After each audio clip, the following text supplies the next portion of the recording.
conversation around the top stories making the rounds here in our dear republic. I'll let you into our panel for the morning's conversation shortly, but let's take a look at the front pages of our newspapers. Daily Graphic. COVID-19 restrictions still in force. Executive Instrument 188 in place. Crash piracy networks. Vice President tells maritime security agencies. Rising prices of goods and services. Council of State engages industry players. 5 die in gory accident at Omenako. First half year deaths surpass 1,450. Ghanaian Times. Ejura killings probe. Military returned fire for fire. Central Commander. Gulf of Guinea tops global kidnapping for ransom. Cases in 2020. Fire personnel battle Makola Inferno for 3rd day. President calls Swiss support to increase renewable energy in Ghana. Daily Guide. Ejura probe. Youth shot at a soldier. Protesters had weapons. Reporter. VIP wants action on piracy and kidnapping. $28 million for MP scars. The New Crusading Guide. Government endorses National Integrated Maritime Strategy to fight piracy. Baumia. Parliament approves $200 million World Bank loan for more vaccines. Pantan Hospital saga. Director assaults Paramount's 2 head. Trasaco Valley Estates clears air on Top King's 62-acre land saga. Latte Wonu. Quickly. Family sets record straight. Says Tete Akotia is not head of the family. Why is the New Crusading Guide so interested in land issues?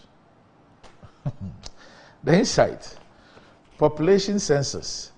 Yamansa Kandiga residents boycott exercise. Wives of president, vice president to receive salaries, but Professor Jampo others kick against move. The callous position of EU in the access to vaccines negotiations. Use social media to make genuine money, not Sakawa. Togbe Charlie advises youth. The Daily Statesman. Ghana battles pirates and kidnappers. Baumia calls for collaboration among coastal countries. President lords Ghana-Switzerland relations. Don't use live bullets to disperse crowds. Security agencies told. The Ghanaian Publisher. Thank you, Mr. President. Child Rights International lauds government for absorbing conjoined twin surgery costs. Agric Minister tours 5 regions. Daily Post. President Akufo-Addo protecting the public purse with greed as he gets set to splash almost 60 billion cedis of public money on his wife as salary Kumalawa.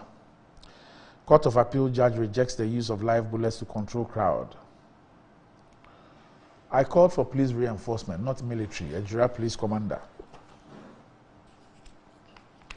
Business and Financial Times. Mid-year budget must be conservative to avoid fiscal slippages. Economist cautions government.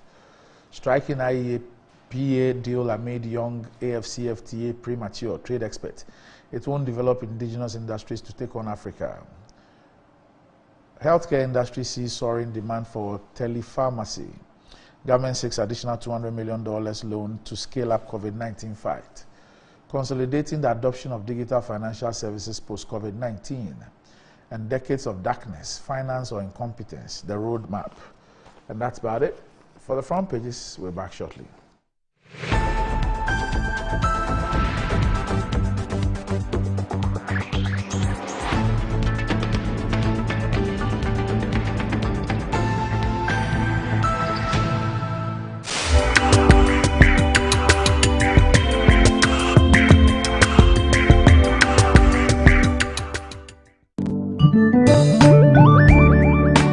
In Ghana and in Africa, there is only one place to look to get that luxurious design and decor for your offices and homes. Visit Jamila Home. We give you the climax of luxury wherever you find yourself. Presidential and executive office furniture, living room sets, dining set, stunning mirrors, adorable wallpapers, lovely king and queen size beds, valuable antiques and antique goods, beautiful chandeliers and more. Into the bargain, we provide caring customer service, prompt delivery service, skilled and artistic full house design and decor services, and free decor ideas for your space. Our products and service is unparalleled, boasting of top-tier clients all over the globe. Jamila Home, home of first-class quality furniture, beautiful chandeliers, and antiques.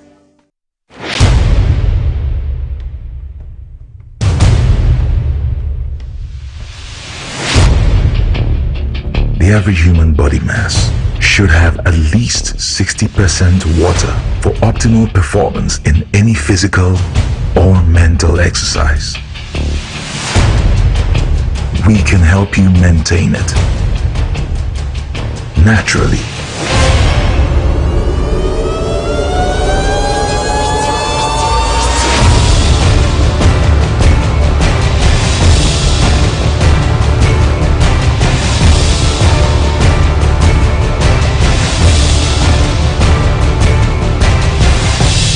X Natural Mineral Water.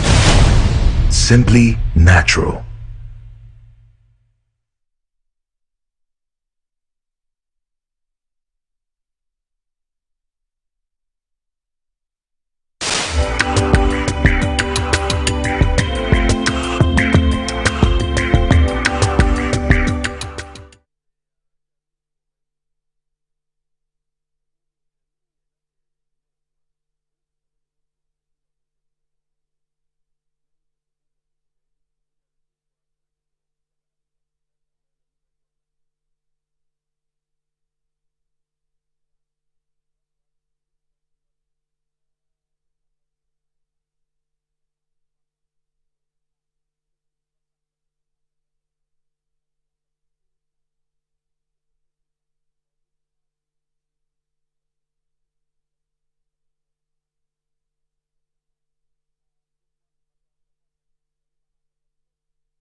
Right, welcome back to the show. If you just joined us, this is Good Morning Ghana live on Metro TV shows brought to you in kind partnership with X Natural Mineral Water.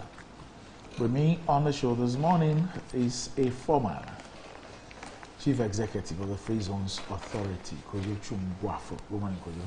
Good morning, Randy. How are you? Good. Also with me on the show this morning is the Editor-in-Chief at Large of the New Crusading Guide newspaper, Abdul Malik Kweku Baku, the birthday, should I say boy or man? Okay, boy man. Birthday Akokra. No, you won't accept that Akokra. You are coming. And very fast. The man is fast approaching the 7th floor. He's still as devious as ever. What, 65 now? 67 now. Yeah. So, by the grace of God. 3 years to the 7th floor. Yeah. Hopefully. So it's 7 years already since we had that party on the Amazing. beach. Yeah. It's 7 years already. That's right. Wow. Time is really running fast. Wow. How do you feel? Oh, Randy, why not? Quite young. And in good spirit. What's now nice? Papa. You want to see the sign? Mischievous man. I shall refrain from comment. The smiles on the face of Aisha tells you no. Anytime I see her, I try to look at her countenance. And the way she smiles and still looks at you, you know she calls you a Akokraboni. Do you know that? Or you never heard? You are telling me that. Oh, you never heard? No. That means she says it at your back. That's right. Aisha, I'm sorry I had to. I said this. I'm sorry. It's the okra I ate yesterday. When you are caught a couple of times, that's what happens. Akokraboni. Yeah, good. We thank God for your life. Thank you. We pray that you grow stronger, good health, and but now you don't need more money. Oh no, your kids are young. You need money. Yeah, so more money. That's right. Okay, and good health. Kojo, what's wrong with your hand? Oh, I had. You are still demonstrating the red bandage. No. I had surgery. My palm, to correct a problem with my finger. But thankfully, it's okay. I just your finger. Yeah, my middle finger. Has it got to do with your middle finger on your right? This one, yeah. Has it got to do with some of the things you were doing at Tanumble when you were in National School? No, it's called trigger finger. It's a condition that you will find out as you grow up. Okay. All right. Okay. That's it. I saw you at a demo. I was there. Why did you have 69 as your number? Randy, I beg you. 69. What's about that number? You're not 69 years old. No, let's just say I was born in 69. Let's leave it there. Oh, you weren't born in 69? I was. Oh, so that's why you have it. Yes. That's why you have 69. Yes. And nothing else. Nothing. Okay. All right. Not what is in your mind at this moment. Okay. Nothing premature. As Kweku demonstrated this morning with his hand. I didn't hear anything. But I thought that was a sign for a sign of strength. Yeah, power to the people. Yes. Amanda. Power to the people, Yeah, right? power to the- Amanda.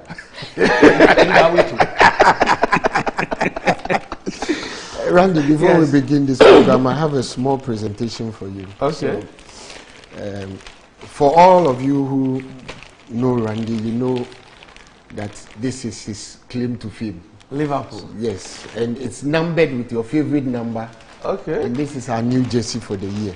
Oh, thank you very much. So, thank you, Kojo. mind you for the Mumfamu de Mrani. Thank you, Kojo. Thank you. I would have brought some. Oh. Anyway. This year we are reclaiming our lost territory. But you know what? Hearts of Oak is on the verge of winning the title. We've won it. In a decade. We've won it already. Yes. It's good, man. But on this table, I think we are. Yes. As for phobia, Randy went to buy a team and he couldn't even help himself. He just had to buy a team with heart. He couldn't help himself. He couldn't help himself. Anyway, so how was the demonstration? Oh, it was okay. It was okay. I mean, it was what this country should be about, a manifestation of our angst and our protestations at some of the things that are going on in this country without any violence, without giving the security forces a reason to, act against anybody. There wasn't a single arrest. There wasn't a single casualty. Everybody went, came, saw, we conquered, and we are back home. That is what this country should be about. Do you monitor the demonstration? Not in a consistent manner.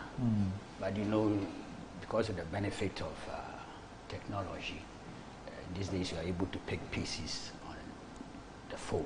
So occasionally I was doing that, and then off and on I went on my Joy News. They did also. Yeah. They were doing both the proceedings, the public hearing, and the demonstration and the demonstrations. So it was good, and I was happy. I've made a point yesterday.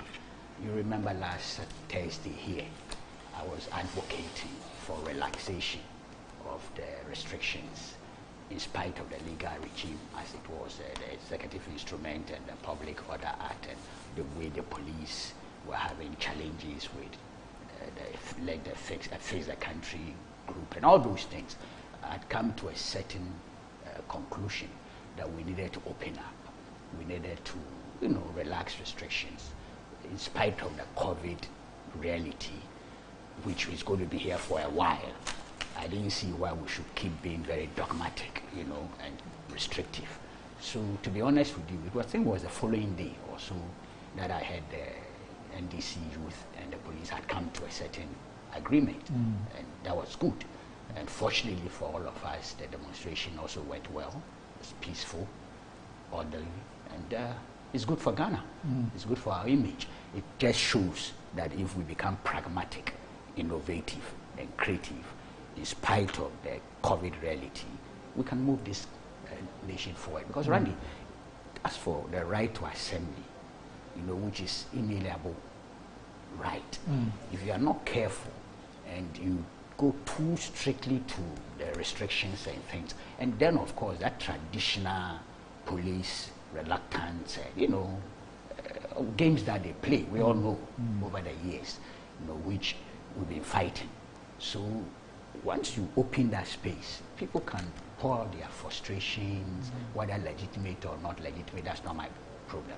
Let the people feel that they have a right to go onto the streets off and on, express themselves. It helps.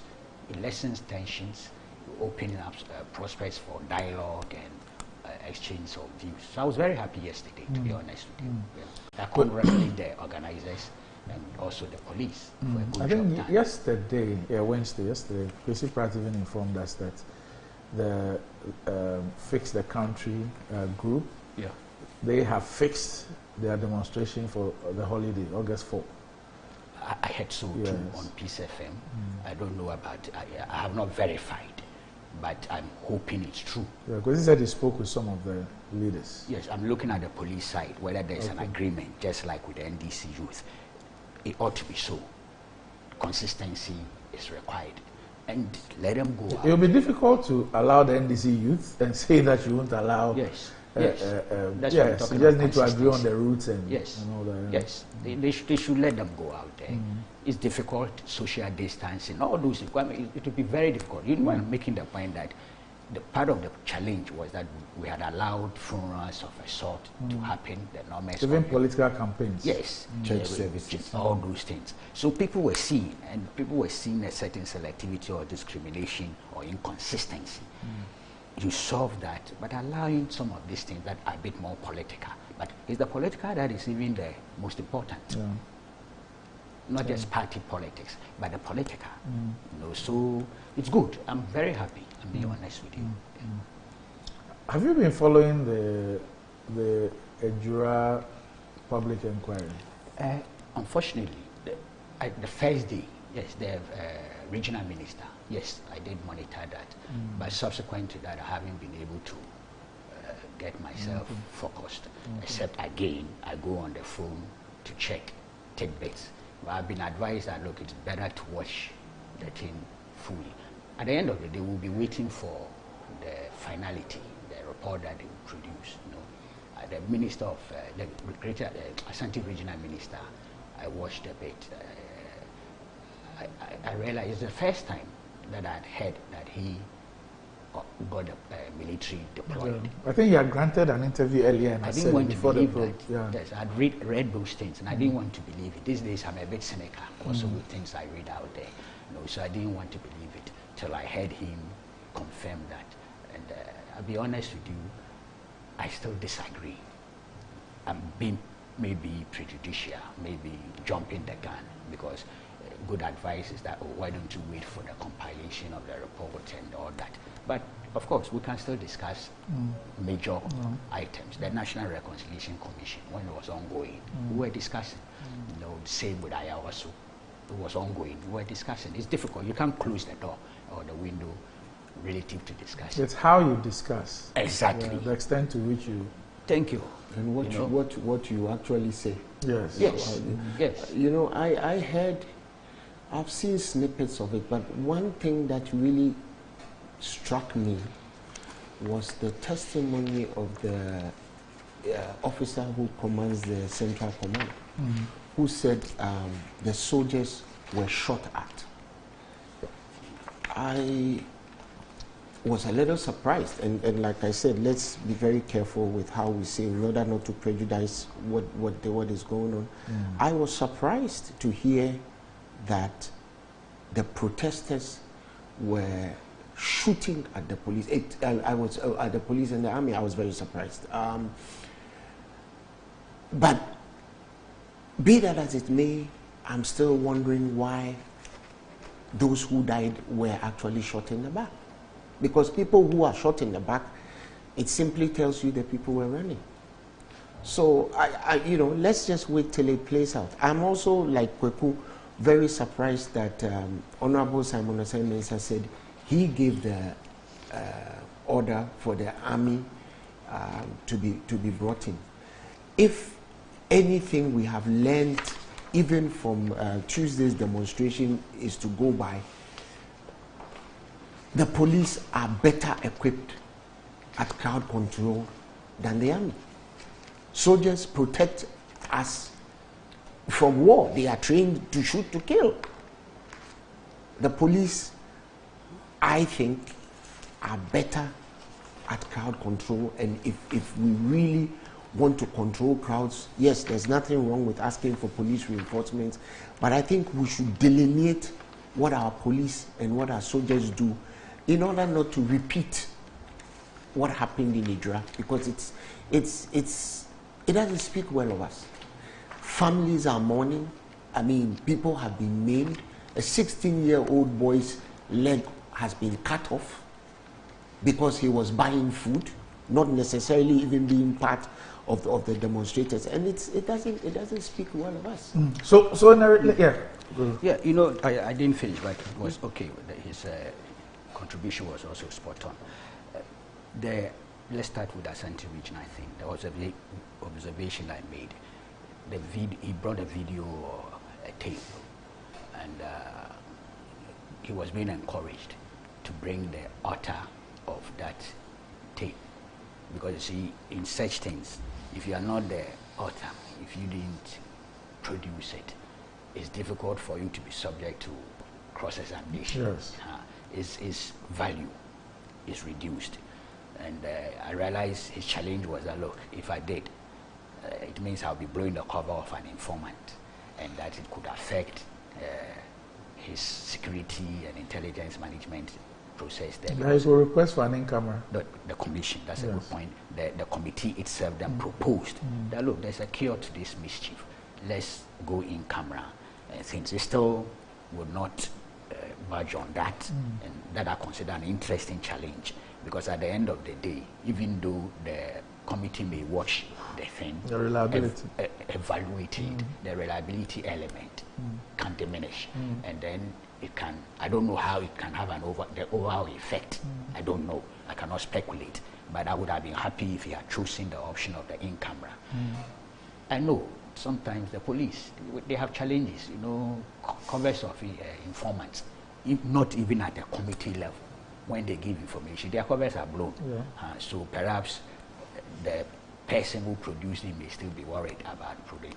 I don't know the content of that tape and how much impact it will have, but that's something I would plead, that perhaps he can shift and go for the in-camera thing and balance it.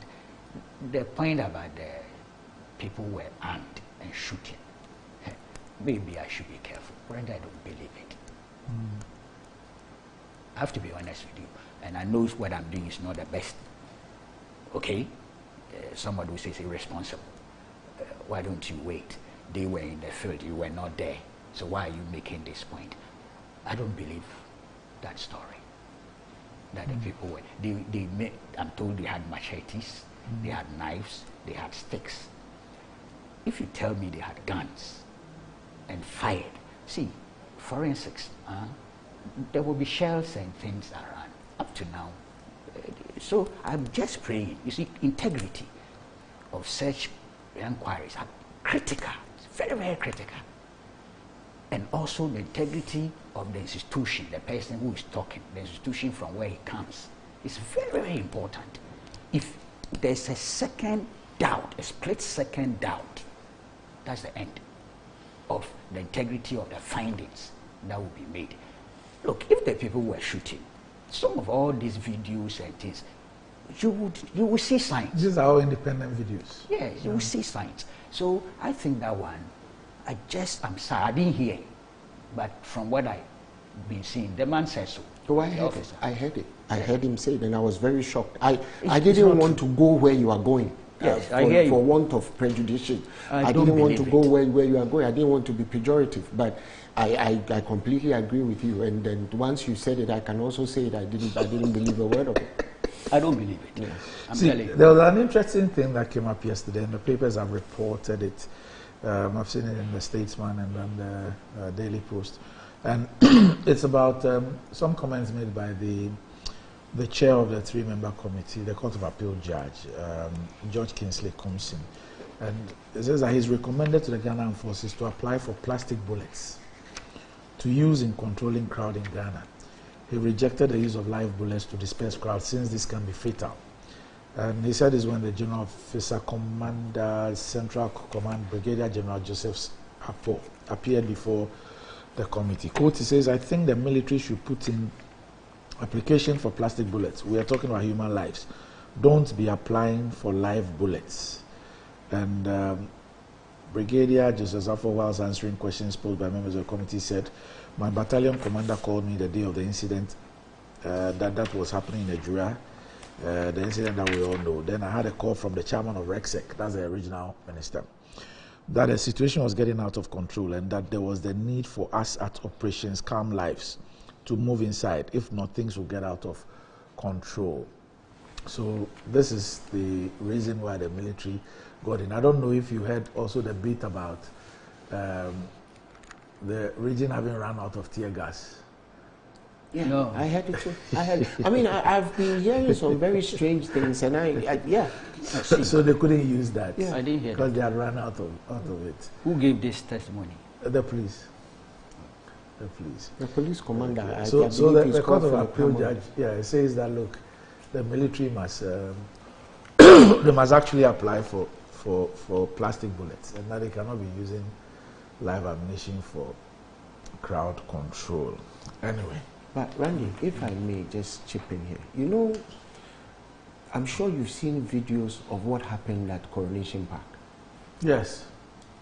When the police were escorting RTU from the stadium, they fired warning shots. Yes. Did you see the angle at which they had their rifles? Yes. That is the crowd control angle for having a gun. It's 45 degrees, it's projectile motion science, it's very simple. You put it at that angle, the bullet comes down, it doesn't harm anybody. Firing into the crowd with one knee on the ground, that is what soldiers do when they are firing, when they are at a firing squad. You are shooting to kill. That is what happens when you kneel down and point the gun in a horizontal direction. So I will go so far as saying, look, let us delineate once again what you call a comparative advantage principles. Police are trained to control crowds. Soldiers are trained for war. Let's use the police to control crowds.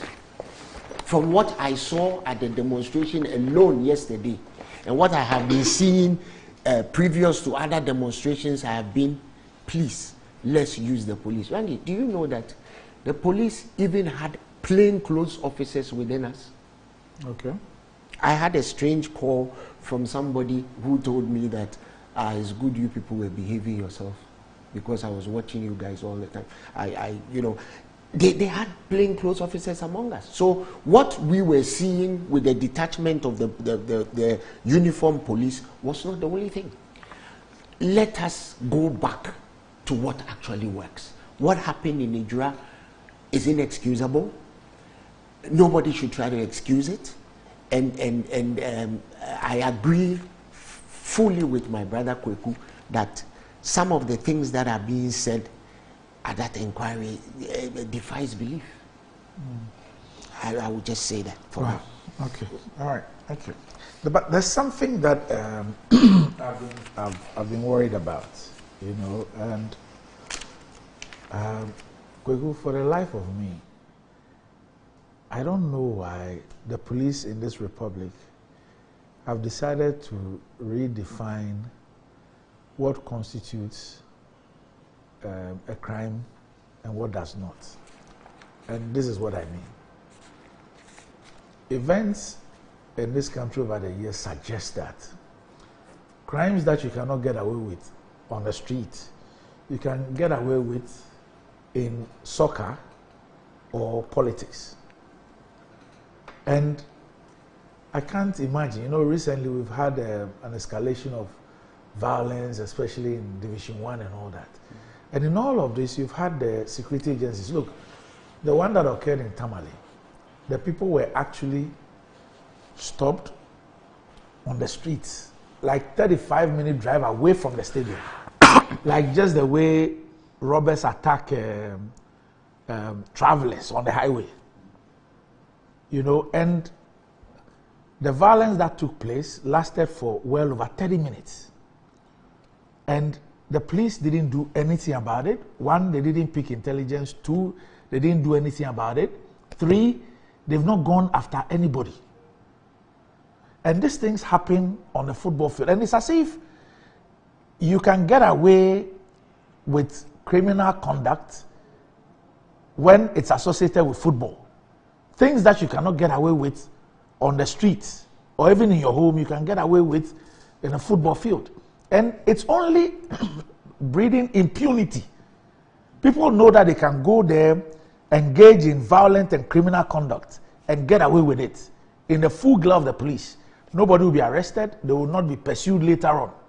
And so it only encourages people to do more and more and more. The Football Association can only ban people and clubs and facilities, but cannot engage in criminal prosecution. Exactly. Yes. And I don't understand the attitude of the police when it comes to violence in football. There are footages. You can see the police is one of the most decentralized institutions. They live in the communities. They operate in the communities. Yet nothing is done. You're right. Football and politics, the two. Yes. Yes, I've been provided an umbrella, and I didn't mean the NDC umbrella, right, for people to misbehave. I'm just chipping this part. Or a cover, yes, for people to misbehave. Right, you are right. And it's been so for a long time. You can use facade. Yes. Facade, yes. I hear you. Edited. So it's provided a facade for all these things. You're using it. You know? So it's part of it. That's why we're creating the impunity element you are talking about. You know? But of course, you made an admission on two levels. Yes. What the Football Association can do, which is not relative to criminal prosecution or investigations, and then what the police can do. But if the two will be combined in a very consistent manner, it may help. It should take the two. You know, if the Football Association punishes the clubs and the owners and things, but you have regulations. Yes. Yes. So you see, the disadvantage is that this is the point I was trying to make. If, for example, supporters of a club misbehave, the FA cannot go and identify those supporters Exactly, and punish I them. It agree. doesn't have jurisdiction. Sure. So it then punishes the club. Yes. And the idea there is that then the club, knowing the consequences, will try and manage their supporters. I hear you. But my point is that when those people engage in conduct which is criminal. No, Randy, you are right. I'm with you on the same level. And indeed, even the club one, if we are not careful, and this is maybe a far-fetched scenario I'm drawing, there could be agent provocateurs who don't even belong to that club, but may misbehave deliberately to get a club into trouble. So even there, we have to be very careful. You know, it comes back really to the police. And as you are now saying, we have footages even. Previously, it was difficult. So that's a referee being chased. Yeah, I saw that on Facebook. See, being chased. Yeah. And he could have been lynched. Yes, yes, yes. And this is footage which is available. I know that the police have been inviting people on the basis of what they see on social media. Now It's look incredible. at this. Absolutely. Look at this. This guy could have been lynched. Yes. He actually got a few punches. Yeah, and this is criminal Very conduct. serious. I'm telling you, Randy, I saw it. I couldn't believe it.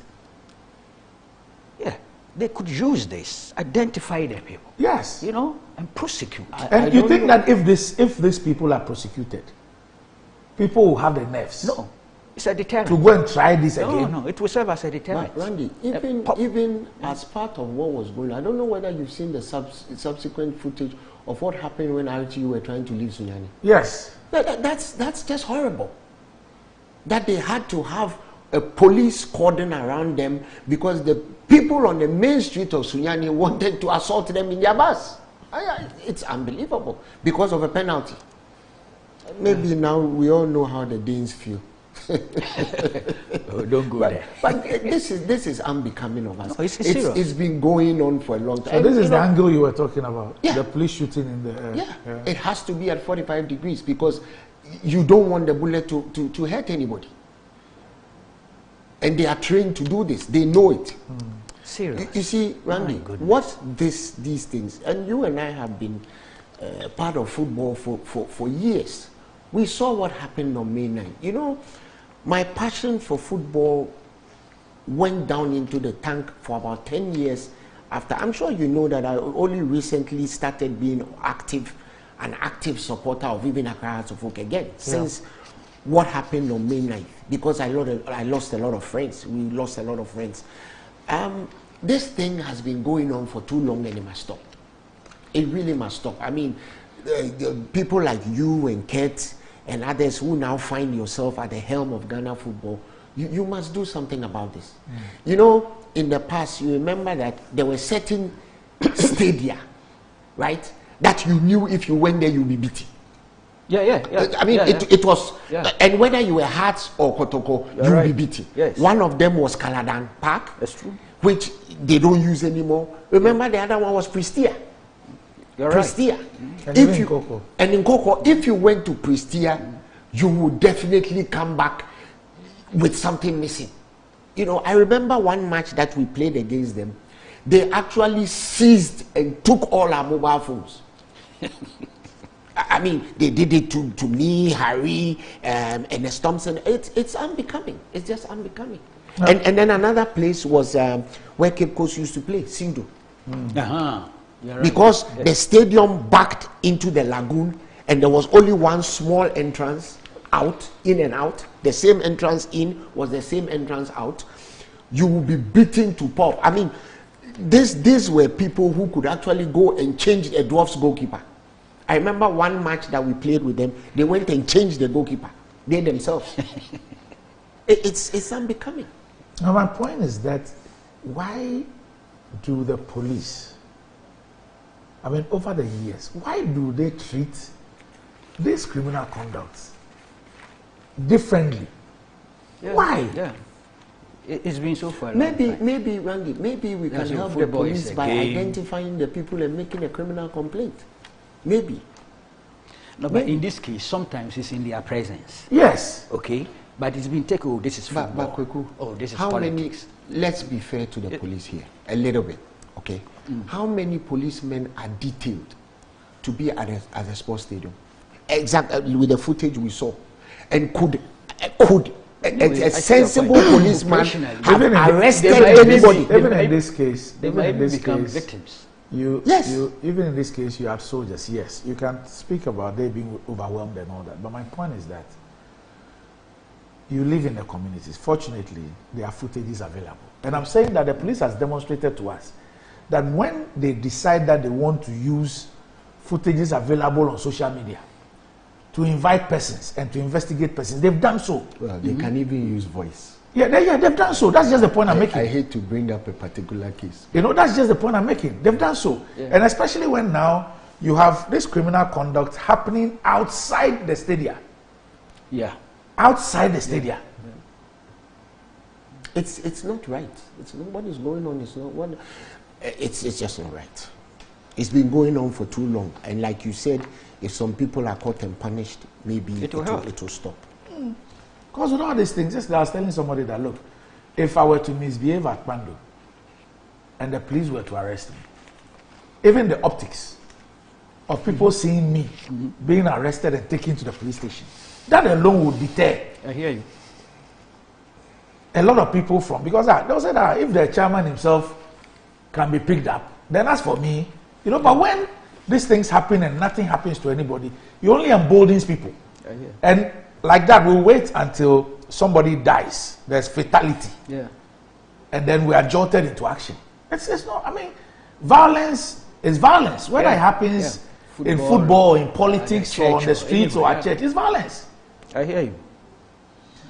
Anyway, let's take a break. When we return, there are issues around Article 71 office holders. We'll look at them.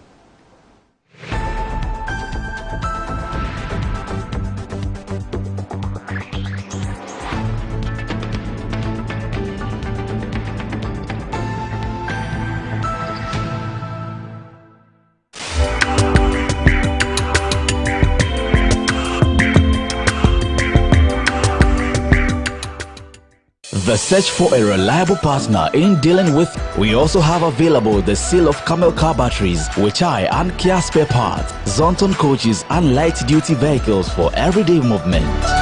Contact us on 020-000-0831 or 054-555-7500. You can also email us info@saautomobilegh.com or visit our website at www.saautomobilegh.com. SA Automobile, the pleasure of doing business with you is all ours.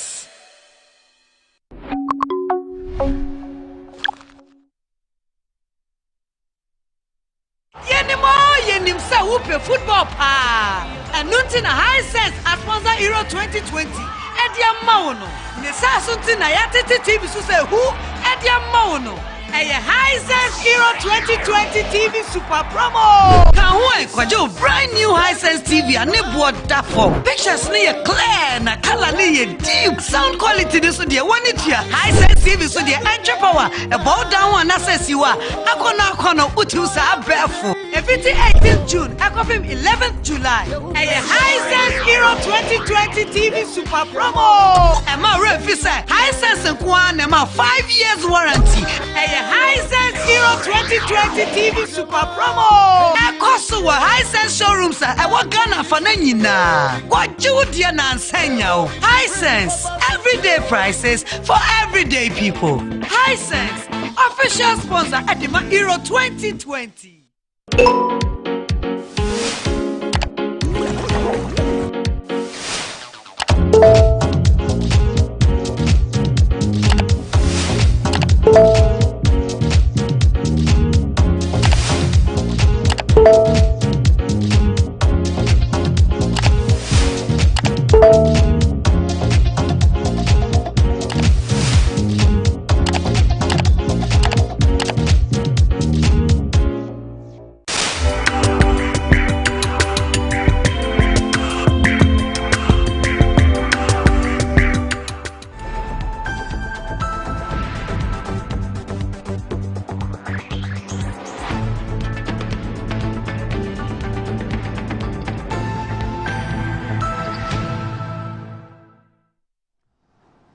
Right, welcome back to the show. If you just joined us, this is Good Morning Ghana live on Metro TV. Shows brought to you in kind partnership with X Natural Mineral Water. Still with me on the show, I have Kojo Chumbuafu and Abdul Malik Kweku Baku. Now, Kojo, I guess what's trending now has to do with the public disclosure or publications of a few issues with respect to the Article 71 office holders emolument committee's work and its subsequent approvals by the executive and parliament.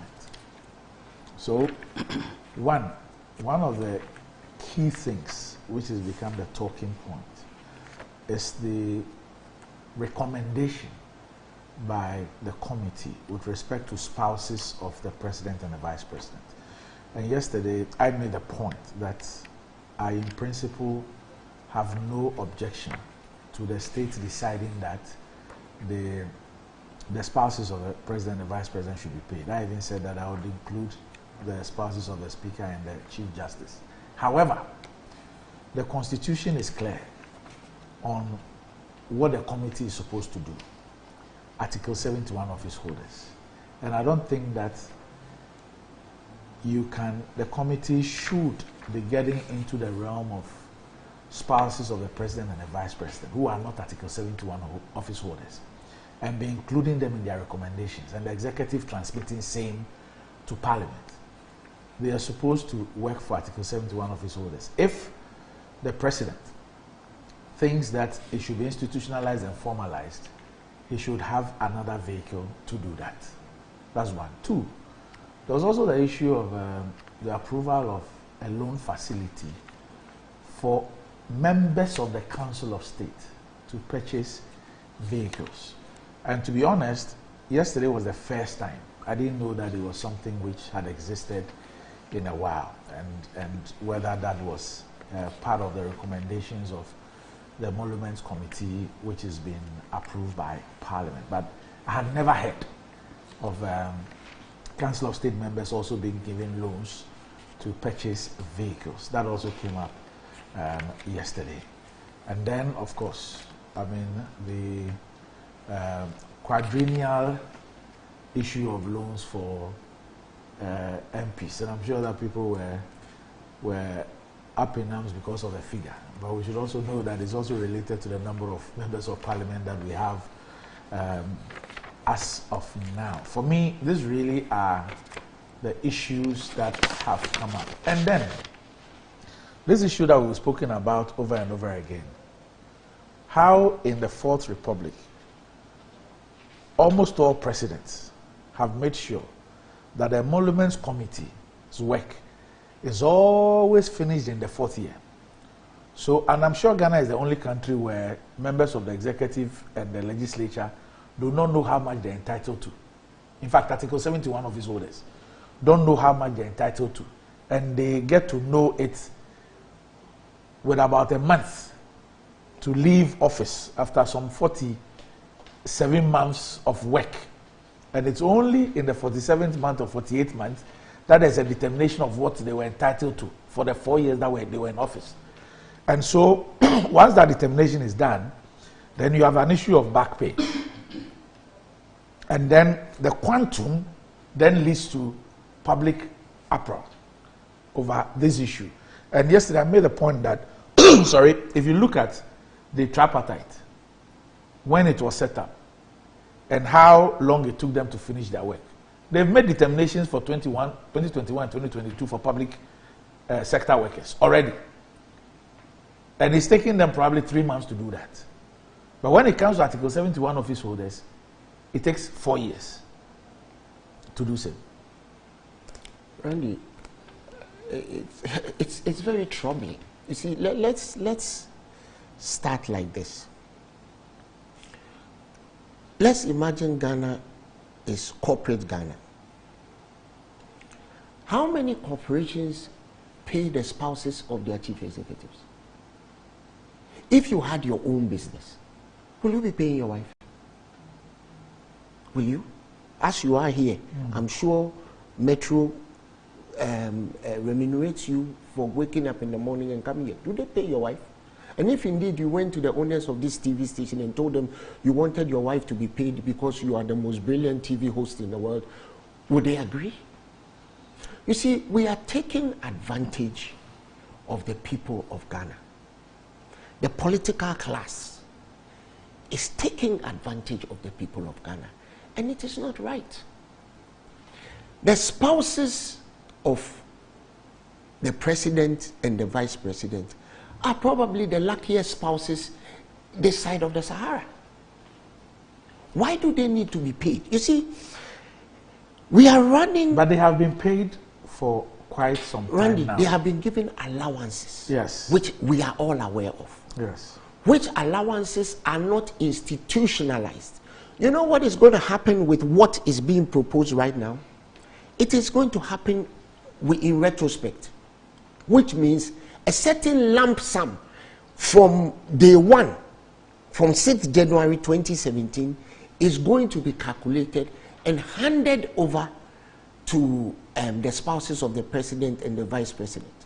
And this is now going to become a tradition that becomes a problem for an already overburdened Ghanaian society. Randy, as we speak, we are paying taxes for getting COVID. Yesterday, you itinerized somebody who had imported a car. How many times did you see that COVID tax on it? How much was it? Quite a lot.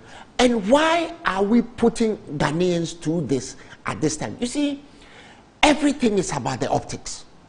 Politics is about perception. We are asking Ghanaians to tighten their belts. And indeed, Ghanaians are tightening their belts. Ghanaians are being shaken down. We have been turned upside down, and all the coins in our pockets are being shaken out of our pockets. And then, all of a sudden, we come and find out that there is a certain bourgeoisie, a plutocracy in this country, who are feeding fat at the expense of the proletariat. People like you and I. Why is that happening? So, why are you surprised when teachers refuse to teach children until they come for extra classes? Why are you surprised when policemen and policewomen who are detailed to stand outside in the middle of the night and protect us at the expense of going back to their own families will not do their work? Why are you surprised when people at the fire station will not bother to start the fire machine, the fire tender when there's a fire? Because their pay issues have not been resolved. Why are you surprised when nurses go on strike or doctors decide that they will lay down their tools, they will not work? Because we haven't addressed their pay issues. Because when it comes to the plutocracy, it's all well and good. It's quickly done. Back pay is paid. There's almost no negotiation. Nobody complains about anything, and it is done. And I say, in all honesty and earnesty, that I think that even before we address the issue of the legality or otherwise of including the president's wife and the vice president's wife in as part of Article 71, which clearly they are not, and it's an open and shut case if somebody goes to court, let us look at the optics. Let us look at the principle behind saying that we are paying the wife of the president. We've already been giving them allowances. Yes, Randy, giving allowances is discretionary. Look, it is discretionary. But it's become institutionalized. No, I don't know of any government in the Fourth Republic that has not done so. Randy, maybe practically you are right, but theoretically you are wrong. Because a president can come tomorrow who refuses to do that. Yes. So let us not institutionalize these things because it is becoming problematic. But by the actions of the leaders in the Fourth Republic, it's become institutionalized. Randy, whatever it what is become an issue today is the vehicle that this particular president decides to use. But Randy, that is the rolling rock I'm talking about. It is the one thing after another that I'm talking about. Randy, we are borrowing money to pay our children's school fees. That is where we are right now. We are borrowing money to pay for free SHS. You may have your arguments about whether it is right or whether it is wrong. That's where we are. We live in a country where at the end of this year, our debt to GDP ratio will be 80%. We borrow money to pay compensation. We borrow money to pay interest on the money that government owes. We keep borrowing and borrowing and borrowing and borrowing. So some of the things we are doing does not stand the test of integrity. Now let me go into the legality issues. Article 71 office holders are clearly defined. True. The spouses of president and the vice president are not part of it. So why did they even stray into that avenue? Randy, before we realize, the Chief Justice's wife will be paid. Associate judges, do you think that if the Chief Justice's wife is paid, the Associate Justice of the Supreme Court, they will sit down for that to happen? They too, their wives will be paid. Then the Appeals Court judges' wives will be paid. Then the Superior Court judges' wives will be paid. Because already, just in case you don't know, the judiciary in this country collect esgratia. Because they say they are part of Article 71. And if the MPs and the ministers are collecting, then rightfully they should collect. No, but that's wrong. But Randy, that is what is happening. Judges and the judiciary are appointed till they are 70. You are paid, you retire on your salary. But they collect esgratia every 4 years because everybody is collecting. Randy, the problem is that it is open season on the people of this country, on the taxpayers of this country, and it must stop. Look, I'm going to say this and it may not go down well with some people. As some people in my own party. They need to have a real look at this business of every 4 years buying new vehicles for MPs. They need to have a real look at it. Why? Because it is becoming something that is very unpopular with the people of this country. But Randy, isn't it a law? if you have, Randy, yesterday, yes, I didn't know this, but thanks to the Honorable MP for Subin, Eugene, we were told that 60% of that so-called loan is absorbed by government. yes. So basically, it's a cut price loan that the MPs get. Nobody ever knew that until Eugene said it. Have you listened to this side of the argument where they say that when it comes to, so the legislature is an arm of government. When it comes to the executive, for example, if you're a minister for 4 years, the entity will provide you a vehicle, like you were CEO. Yeah. Your establishment provided a vehicle for your use, per your position. Yeah. You didn't have to pay 1 cedi. The authority. So maybe we should do that. No, I'm coming. So the authority provided a vehicle. They maintained the vehicle. They provided a fuel for you. They employed a driver for you. And you used it for 4 years. As and when the entity thinks that the vehicle is no longer fit for purpose, they change them. So if you're a minister for 4 years, sometimes you even get more than a 4x4, depending on where you are. And you get to use it for free for 4 years. You don't spend a dime.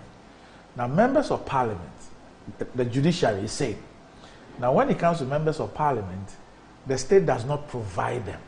So what the state is not providing is, let's say, a vehicle at a subsidized rate for them. That shouldn't be too much. Randy, there is always, I was talking about the optics. You see, you know why? It's because probably we don't get to know how many vehicles the executive or the judiciary buys every 4 years. Randy, if we got to know how much they spend, because Randy, they don't bring a loan agreement to parliament to go and purchase vehicles. I am fully in agreement. Yeah. What I am saying is that we should have a real look at it. I don't pretend to have all the answers. Right. I am saying that many people are upset. The country is in a bind. Look, TV3 did a vox pop on this thing. Go and look at the comments that the young people have put out there. It's very disconcerting. Look, Randy, I'm 52 years old. I'm on my way down anyway. But we have to have, the three of us sitting here have, I always say this, whenever we meet, I say, we have a common thread. We are elderly people with young children. Where are our children going to go?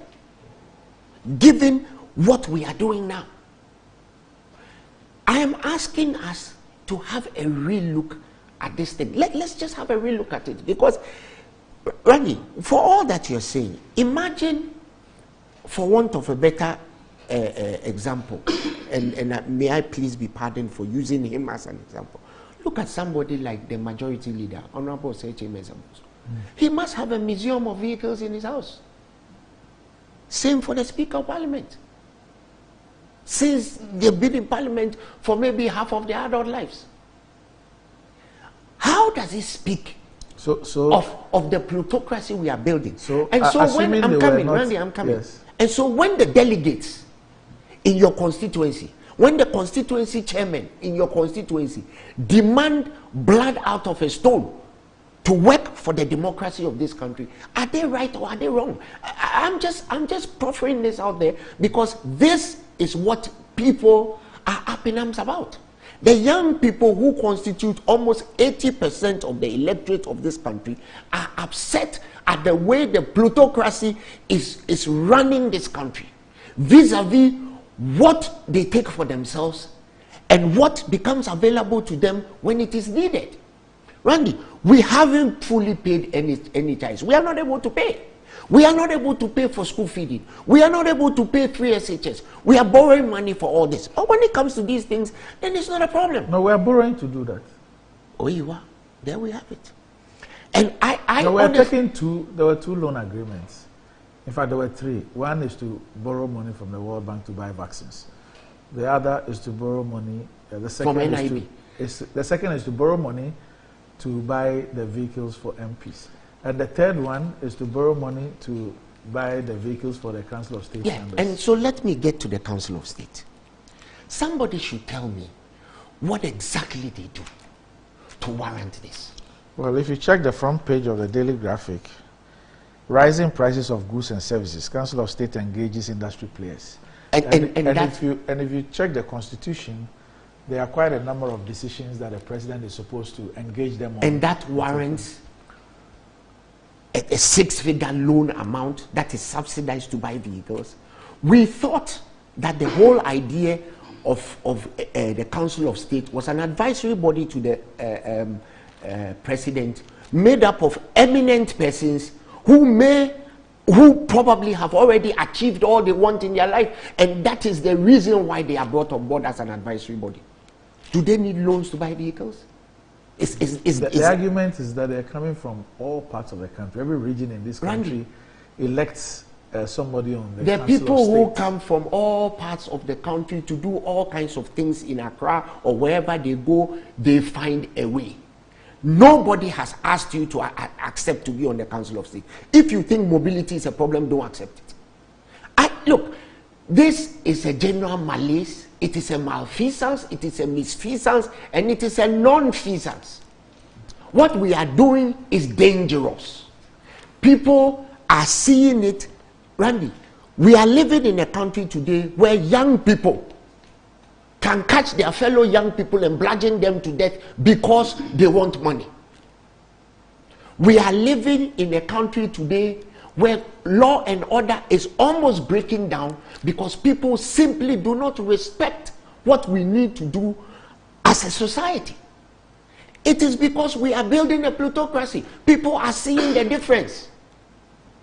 And our great brother Kweku is here, very knowledgeable. What led to the 1979 revolution? What is going on today? Is it even close to what was going on then? Why are we behaving as if we don't remember? Why are we behaving as if we don't remember? I was in class 5 when that thing happened, and I have never forgotten it. There are people who are now thinking that, oh, an upheaval cannot happen. Well, the young people are upset. And if I had anything to tell the President and the Vice President today, please withdraw that thing, because it is not speaking well of us. Let me read something that I saw on social media in defense of these loans and take your view on it. It says the government deems it necessary that Article 71 of its holders are provided with vehicles to carry out their duties. These office holders include members of Parliament, members of the Council of State, President, Vice President, Speaker of Parliament, Chief Justice and other Justices of the Supreme Court, Ministers of State, political appointees, and public servants. 2. Except MPs and Council of State members, vehicles are bought and owned by the state and made available for use by all the other Article 71 holders. Government incurs all the running costs of these fleet of vehicles, which include maintenance, fuel, insurance, permit renewals, etc. 3. The argument for exclusion of MPs and members of Council of State is that their large total number, 31 plus 275, which is 306, makes it too costly for government to provide vehicles and incur the running costs associated with these vehicles at the expense of the state. 4. To avoid these costs, government rather assists MPs and Council of State to secure loans to purchase their own vehicles. The loans are deducted from their salaries monthly over their 4-year terms. 5. For emphasis, it is necessary to highlight the fact that MPs and Council of State members buy their own fuel, pay for the insurance, permits, and maintenance of their cars. It is a known fact that for any car in active use, its running cost over a 4-year period usually exceeds the price of the car. It is also worthy to note that MPs and Council of State members pay their drivers out of pocket. To appreciate this fact, it is necessary to learn that if, for example, an MP spends 500 cedis weekly on fuel, the total fuel cost over the 4 years is more than 400,000 Ghana cedis. 6. To mitigate this unfairness to the MPs and Council of State members, government absorbs part of the interest on the car loans and exempts the cars from duty payment. The question remains whether this is enough to compensate for the fact that all other Article 71 office holders are provided with vehicle, fueled, insured, licensed, chauffeured, and most importantly, maintained for them. 7. As has been the practice, the Ministry of Finance has arranged car loans for members of the current 8th Parliament as well as Council of State members. This is about $100,000 per MP as a borrower, and monthly deduction started in February 2021, even before the loan was approved. 8. The interesting part of this whole development is that whereas MPs and Council of State members are feeling the heat of repaying for these car loans, paying their own drivers, fueling these cars at their own cost, buying their own spare parts, insuring the cars at their own cost, and incurring every other related cost, the public has singled out MPs and bashing them. All other Article 71 office holders are free. Since having written this explanation to sympathize with MPs and Council of State members, I'm humbly awaiting for my bashing too. Oh, who? It's somebody on the social media. Yeah. Randy. Yes. Nobody asked anybody to go and become an MP. Mm-hmm. I have contested parliamentary elections before. Mm-hmm. When I was contesting, I promised the people I was going to come and serve them. Nobody has asked anybody to become a president. Mm-hmm. When you are contesting, you tell you are coming to serve them. We all remember the promises that the current president made to us. He's going to protect the public purse. Is that what is happening? He will stop the state being milked. Right now, we can't even find a cow. Not only the milk is gone, but the cow is gone. The barn is gone. Everything is gone. Look, my point, and the point I am making, that is the view of the overwhelming number of people on the street, be them NDC, MPP, CPP, or what have you, is that there is a burgeoning plutocracy in this country that is milking the state, and when they finish, they ask us to pay more taxes. We have been confronted with 8 new taxes since 2017. 8. NHIL has been increased. Lest you don't know, COVID. The worst one is COVID. Randy, as a victim of COVID-19, why am I paying taxes because somebody brought me a disease I didn't deserve? Brought me a disease for which I nearly died. Why? Why am I paying taxes because I am enduring a condition that has been bestowed on me as a result of COVID? I'm paying taxes because I got ill. You pay for rural electrification, you don't live there. Well, you know, that is a social responsibility that I accept to pay. Same as COVID, you're paying for the cost of the free that was given to us, the free that was given to us that was not so free because it was free to us but not free to the providers. We knew that we would definitely pay for it. Well, when we said we were going to pay for the free that was given to us for free, some people told us that it was really free. And we found out that the free wasn't so free. What is it that's going on? And if that is the case, let us not compound the people's misery by introducing these kinds of things and creating the impression that it is good for some, but for others it is bad. Nobody likes paying taxes. Look, taxes have brought down the Greek Empire. It brought down the Roman Empire. It has created so much upheaval in the world. People don't like taxes. The British exited Brexit because they were paying too much taxes to the European community, EU. I am saying that let us have a real look at all these things that give the impression that it is good for some, but for others it is not. We, the proletariat of this country, the popular stand people, as you have it, we are tired with what the people sitting in the VIP stand are doing. Okay. All right. So Pakwesi Asare sends me this, and this has to do with the issue of the First Lady and the second or wife of the Vice President. It says, as President of the United States, Biden will earn a $400,000 salary, along with having access to $50,000 annual expense account and $100,000 non-taxable travel account. But how much will the First Lady, Dr. Jill Biden, earn for her role as First Lady of the U.S.? Perhaps surprising, but the First Lady gets paid nothing. Dr. Jill Biden will not earn a penny for the work she carries out as First Lady in support of her husband. The First Lady is not compensated by the federal government for the work she does, as it is not an elected position and carries only ceremonial titles and duties. The primary reason the First Lady of the United States is not paid for her role is because the First Lady wasn't elected, her husband was. No matter how much work she does to champion reforms or publicize a cause, a First Lady can't be appointed by her husband to an official political position. It would be nepotism. All right. Well, yes. Just before Kweku Kabisi. So imagine the case that Dr. Bawumia decides to be a good Muslim and marries 4 wives.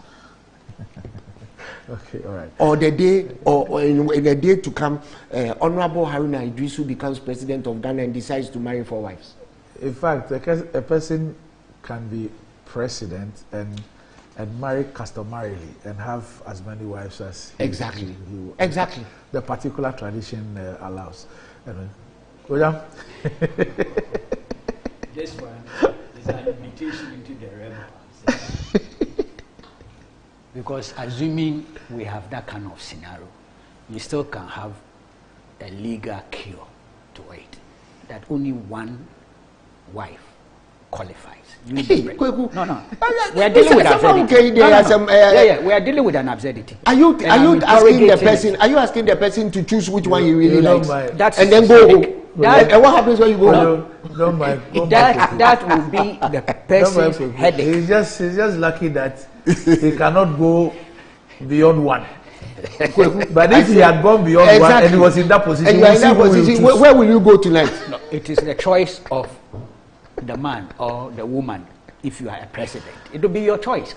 Because otherwise, but that will even be unfair. You see, the Constitution. I'm not talking fairness. No, I'm just saying the Constitution recognizes customary law as part of the laws of Ghana.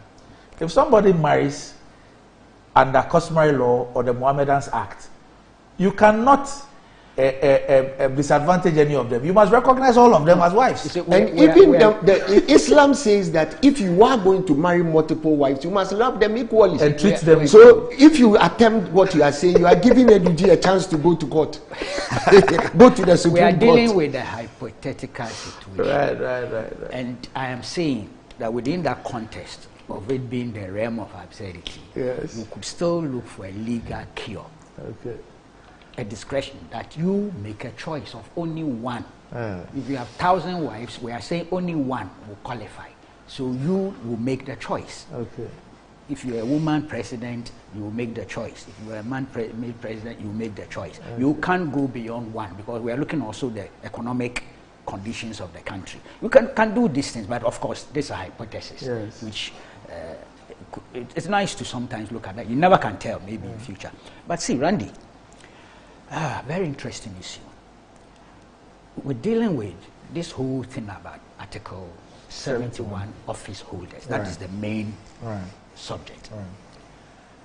Esgratia and all those things.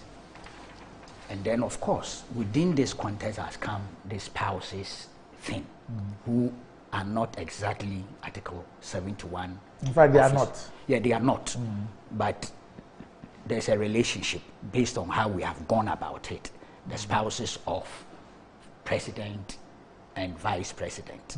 That's how that's why I say there's a relationship. Not that they constitutionally are, they are not. Okay. I've always said this thing. It's not today.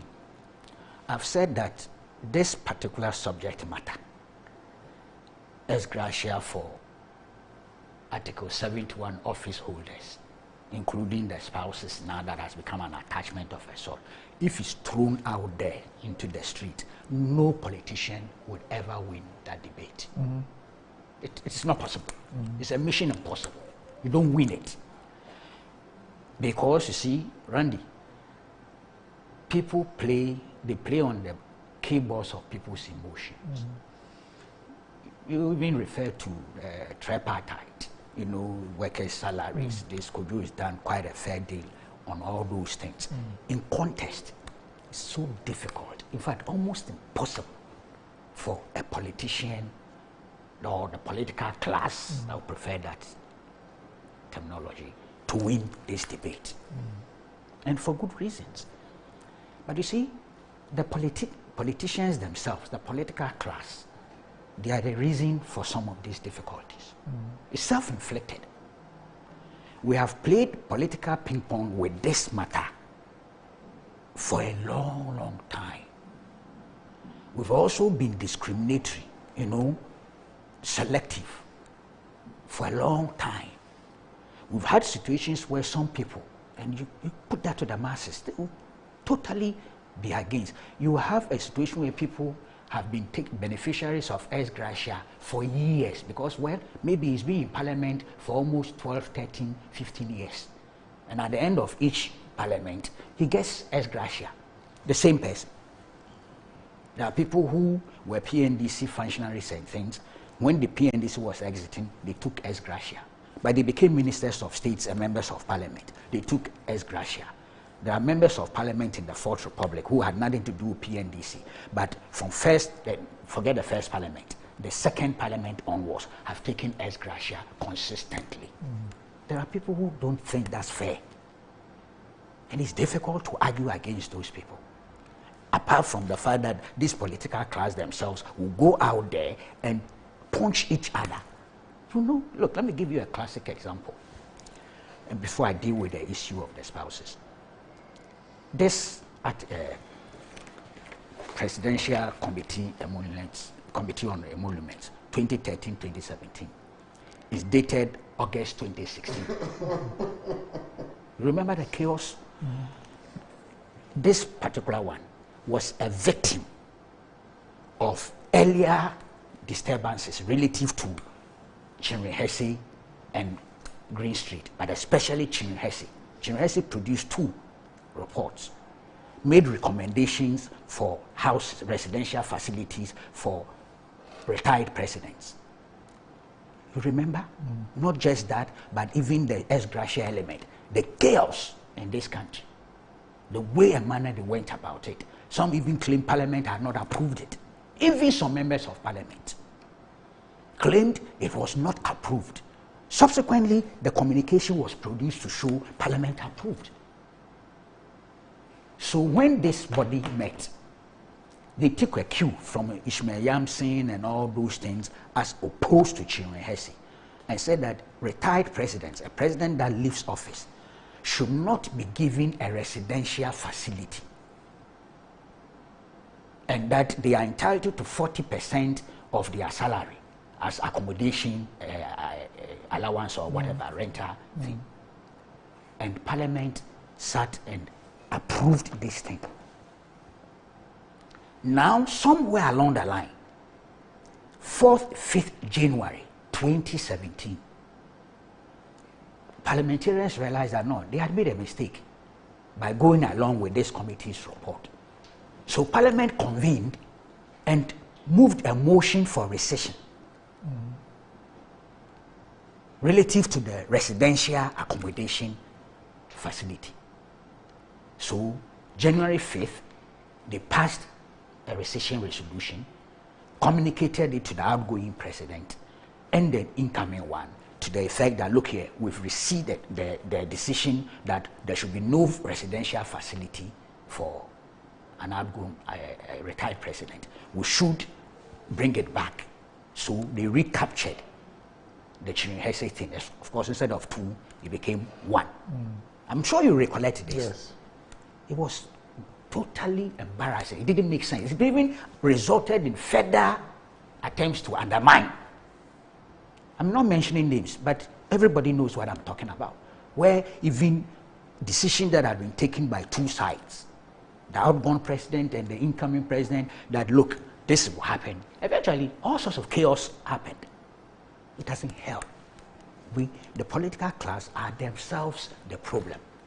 Self-inflicted. Now let's come to the present thing. You know what? As you've been saying, and I hear you, even yesterday too I heard you, that it is not entirely new that spouses of presidents, sitting presidents and vice presidents, being beneficiaries of some regime of allowances and other facilities. That is one thing people should know and take on board.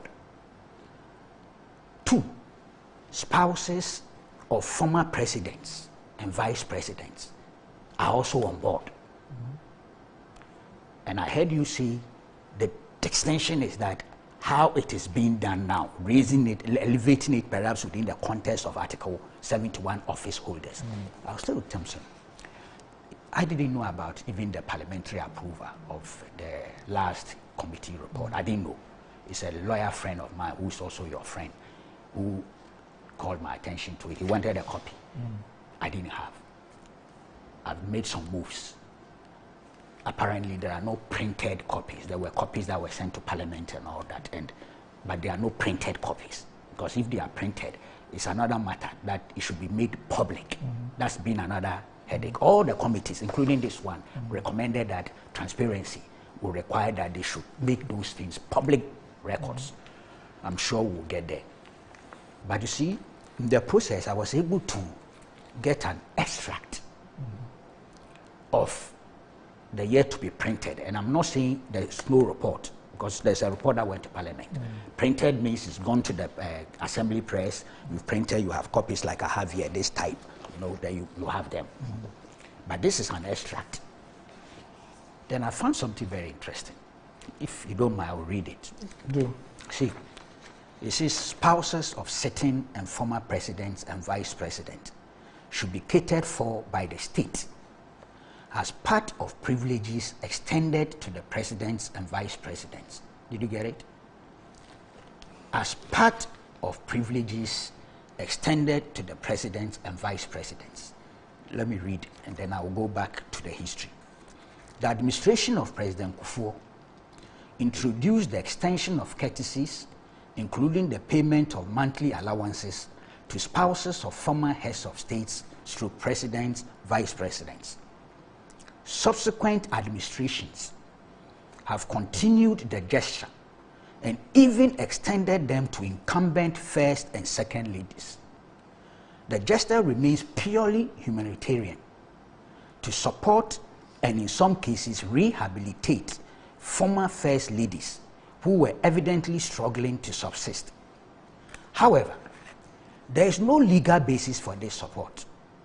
You heard that? Thus, the committee recommends that the support extended to spouses of presidents and former presidents, vice presidents, former vice presidents be regularized and included in the privileges of presidents, former presidents, vice presidents, and former vice presidents. You see the way they're seeking to. But this is where they fail. Yeah, I'm coming. Okay, just somebody's they're trying to find, because there is a constitutional challenge relative to who are specified as Article 71 office holders. I'm not saying this is good for me or bad for me. I'm saying you can see a struggle to re-engineer in order to meet a constitutional Because just standard. to add a little comment to it, for example, if you say that you want to treat it as part of the privileges to a sitting and a former president or vice president. Now, upon the death of a president, a current or former president or vice president, do they continue to receive these emoluments? Very interesting. Some of this, the previous reports is there, when the president dies, it is the estate, the residential facility goes to the spouse. Yes. But his allowances and things cease. So that's the point I'm making, that if you say that you're trying to find a way, and you say that, oh, let's treat it as part of their privileges. In the event, I'm not ready to accept that is right, but I'm saying that it can only happen in the event that the person is alive. So, for example, for those living spouses of presidents and former presidents who have passed, you cannot be paying them. No, yes, because that's true, and it's in some of the reports. When that happens, the quantum of the allowances or privileges and things the president, when leaving, was receiving, do not come to you. It's the facility, the house, the solid house. Yes, that comes to the spouse. Yeah, the family. But but the monies, I don't know how to put it, the monetary or financial aspects vanish. Yeah, and I think that's natural. Yeah. So the point I'm making is that if you are trying to institutionalize the payments to these persons, and it's not only to those whose spouses are alive, but it's to those whose spouses are not alive, to the extent that those who are not alive do not receive these monetary contributions, you cannot say that you are paying their wives as part of their entitlements. I hear you, but let me finish and tell you what I've heard. It's a privilege that we have accordingly included these allowances at the same level as currently pertains in table 7.3 A and B on privileges, benefits and facilities for the president and vice president. And then when you come to spouse of the president, in terms of, it says payment of a salary equivalent to a cabinet minister MP as currently pertains. If it's the vice president, it says payment of salary equivalent to 80% of salary of minister of state MP if spouse served one full term as president, or 100% of salary of minister of state MP if spouse served two or more full terms as president. Then it comes to facility, privilege or benefit. Spouse of vice president, that's payment of salary equivalent to cabinet minister non-MP as currently pertains. Payment of salary equivalent to 80% of a minister of state non-MP if spouse served one full term as vice president, or 100% of salary of a minister of state non-MP if spouse served two or more full terms as vice president. At this stage, you can see, yes, those authors of this report, they recognize the fact that constitutionally it's difficult to accommodate spouses within the context of Article 71 office holders. They then suggest that because this has been going on in terms as an administrative arrangement over the period, it should be formalized, it should be maintained. Now let's go back to the history of this. I have here a letter, it's dated 16th August 2000. It is signed by Nana Todazi, Chief of Staff. And this particular letter, the same letter, same format, was given to former first and second ladies. But this particular one is addressed to Mrs. Namoko Busia. But the same format. I will read it for good reasons. It says, His Excellency the President has approved proposals for the Green Street Committee on Salaries and Emoluments for specified persons in accordance with Article 71 of the 1992 Constitution. The proposals, which have been endorsed by Parliament and Council of State, include, among other provisions, the following: the establishment of an office and payment of appropriate stipend to the spouses of the President and the Vice President of the Republic during their tenure of office. B, the provision of allowances and the proper upkeep of the spouses of the President and the Vice President, as well as surviving spouses of ex-heads of state. This includes provision of domestic staff, security, and transportation. Allowances in respect of spouses of deceased ex of states are to be paid so long as they remain unmarried.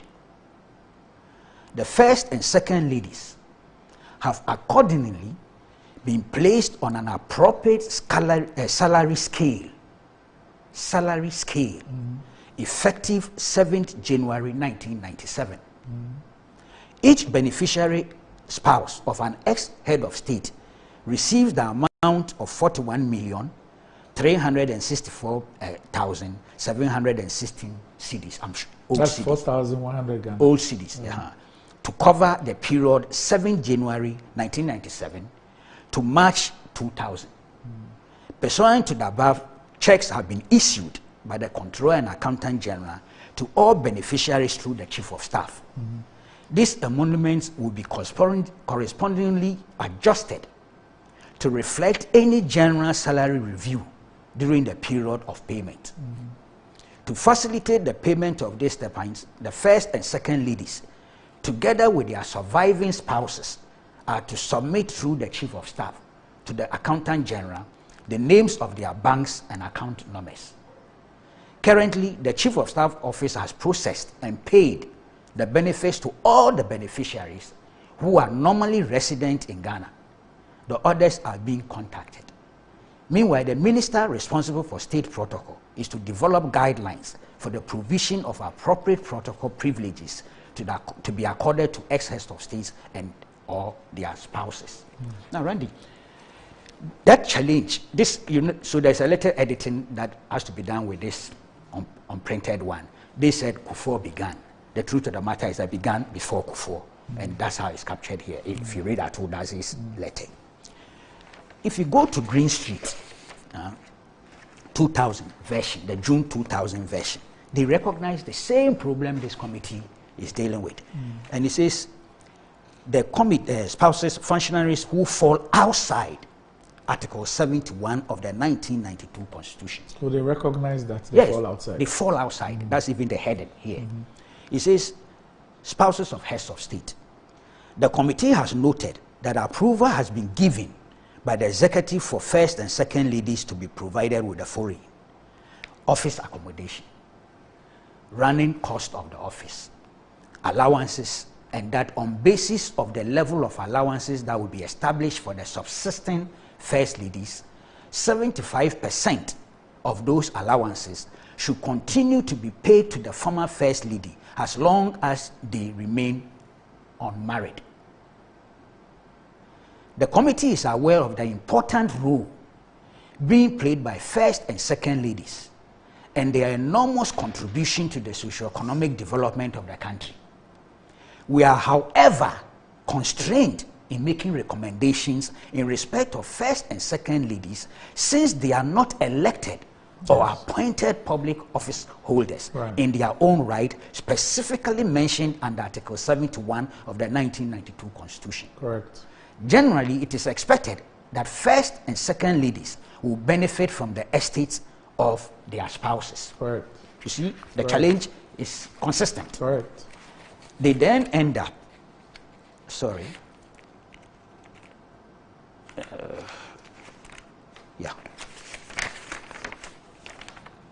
You see, he said we were constrained, they were repeating, in making definite recommendations for those, that when it came to summary and conclusions.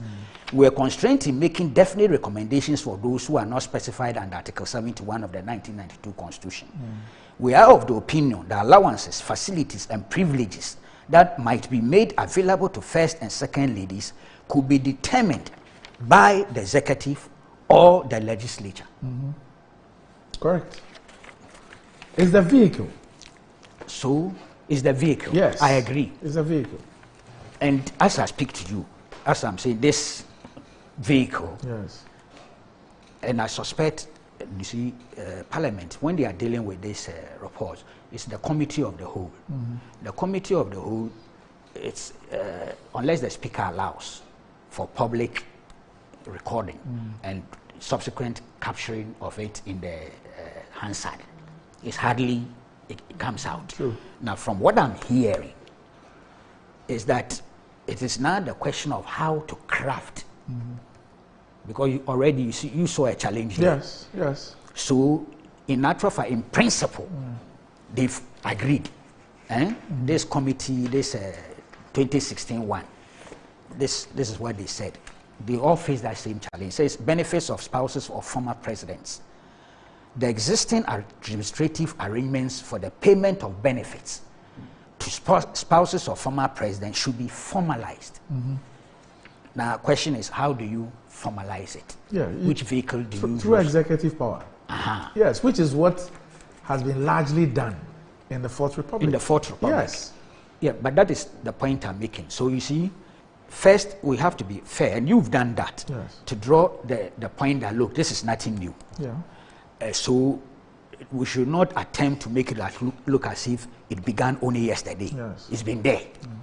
If we don't like the idea in its entirety, that's a different matter. That's a different matter. And that means then we should go for scrapping that entire matter, because they are not elected, neither are they appointed.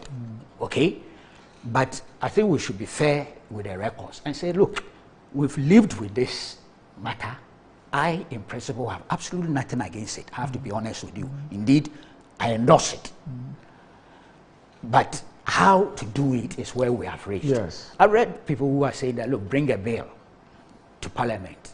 Let Parliament legitimize. The issue with Article 71 is that, you see, in all of this, you see, you can do the right thing the wrong way. And for me, that's my opinion. People can disagree. For me, that is where we are at. I think, in my opinion, it's a good thing. In principle, I don't have a problem with it. But you see, when the law, this particular committee, the Constitution prescribes it. The Constitution has made a determination of who Article 71 office holders are. Sure.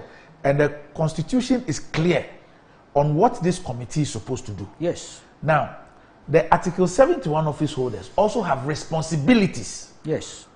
You understand me? I hear you. So, you cannot, in a constitutional era, say that the Constitution says I should set up a committee this way. The committee should do this. But I am going to smuggle something not prescribed into their work. No, hold on. The word smuggle perhaps is a bit in it, but I hear you. See, you realize that all the committee, the reports I have here, they all, in spite of the fact that their terms of reference do not include that, yes. But you see, they all dealt with the same thing, because there was a reality that they had to deal with. Yes. And they went around it first based on the executive decision that had been taken. And in fact, Atudazi's thing, he even says that it had been endorsed, those proposals that had been endorsed by Parliament and Council of State. Yesterday, I struggled to find a Hansard. I'm told it's in August, September 2000 Hansard. I couldn't find it. I'm still chasing it. But it is clear that everybody who has been dealing with this matter from day one, the committees set up and the governments of the day recognize that they have a challenge because Article 71 does not allow it. That's why they are going around it in a certain way. And if you read this carefully, there's an attempt to go about it. It may not be a tidy attempt. It's good for public discussions like we are doing, so that perhaps they can look for a better option. Because you see, governments in the Fourth Republic have used executive authority to do many things. But you know there are people, even executive authority, which is what has been going on all the time. So perhaps it should be maintained this way. But there are still people who have challenged with that. Oh yeah, I mean, you cannot get everybody. Something that we shouldn't, like, and I think I got that drift from Kujo. It's like first, second ladies, not at all. We should have space for people who hold that view. For me, we should have space for people who hold that view. Because as far as I'm concerned, I hear you. Yes, as far as I'm concerned, not everybody can be in agreement. I hear you.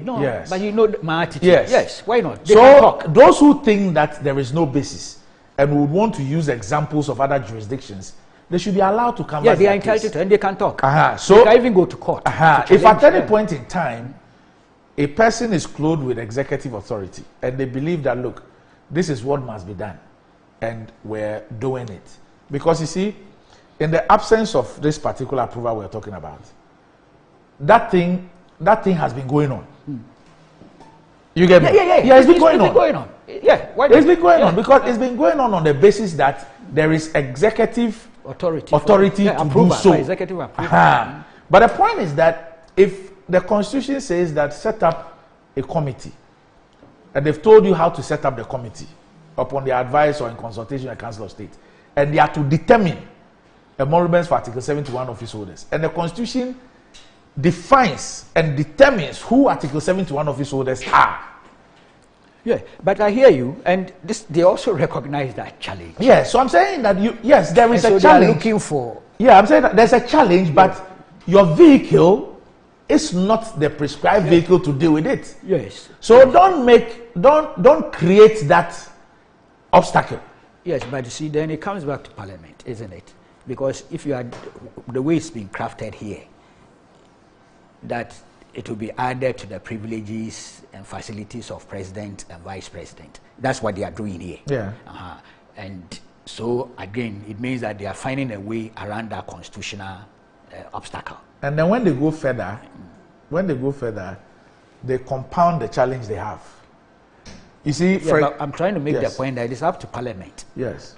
Because you see, the executive doesn't determine their own facilities and privileges.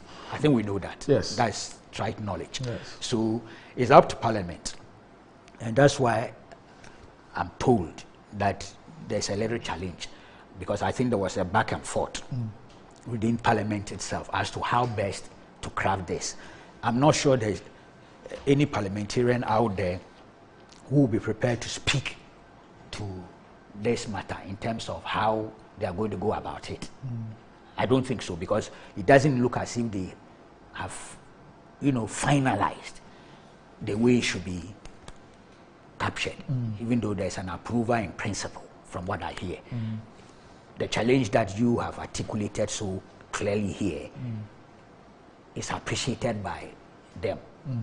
And the point is that, look, how do we do this in a way that will not violate the Constitution?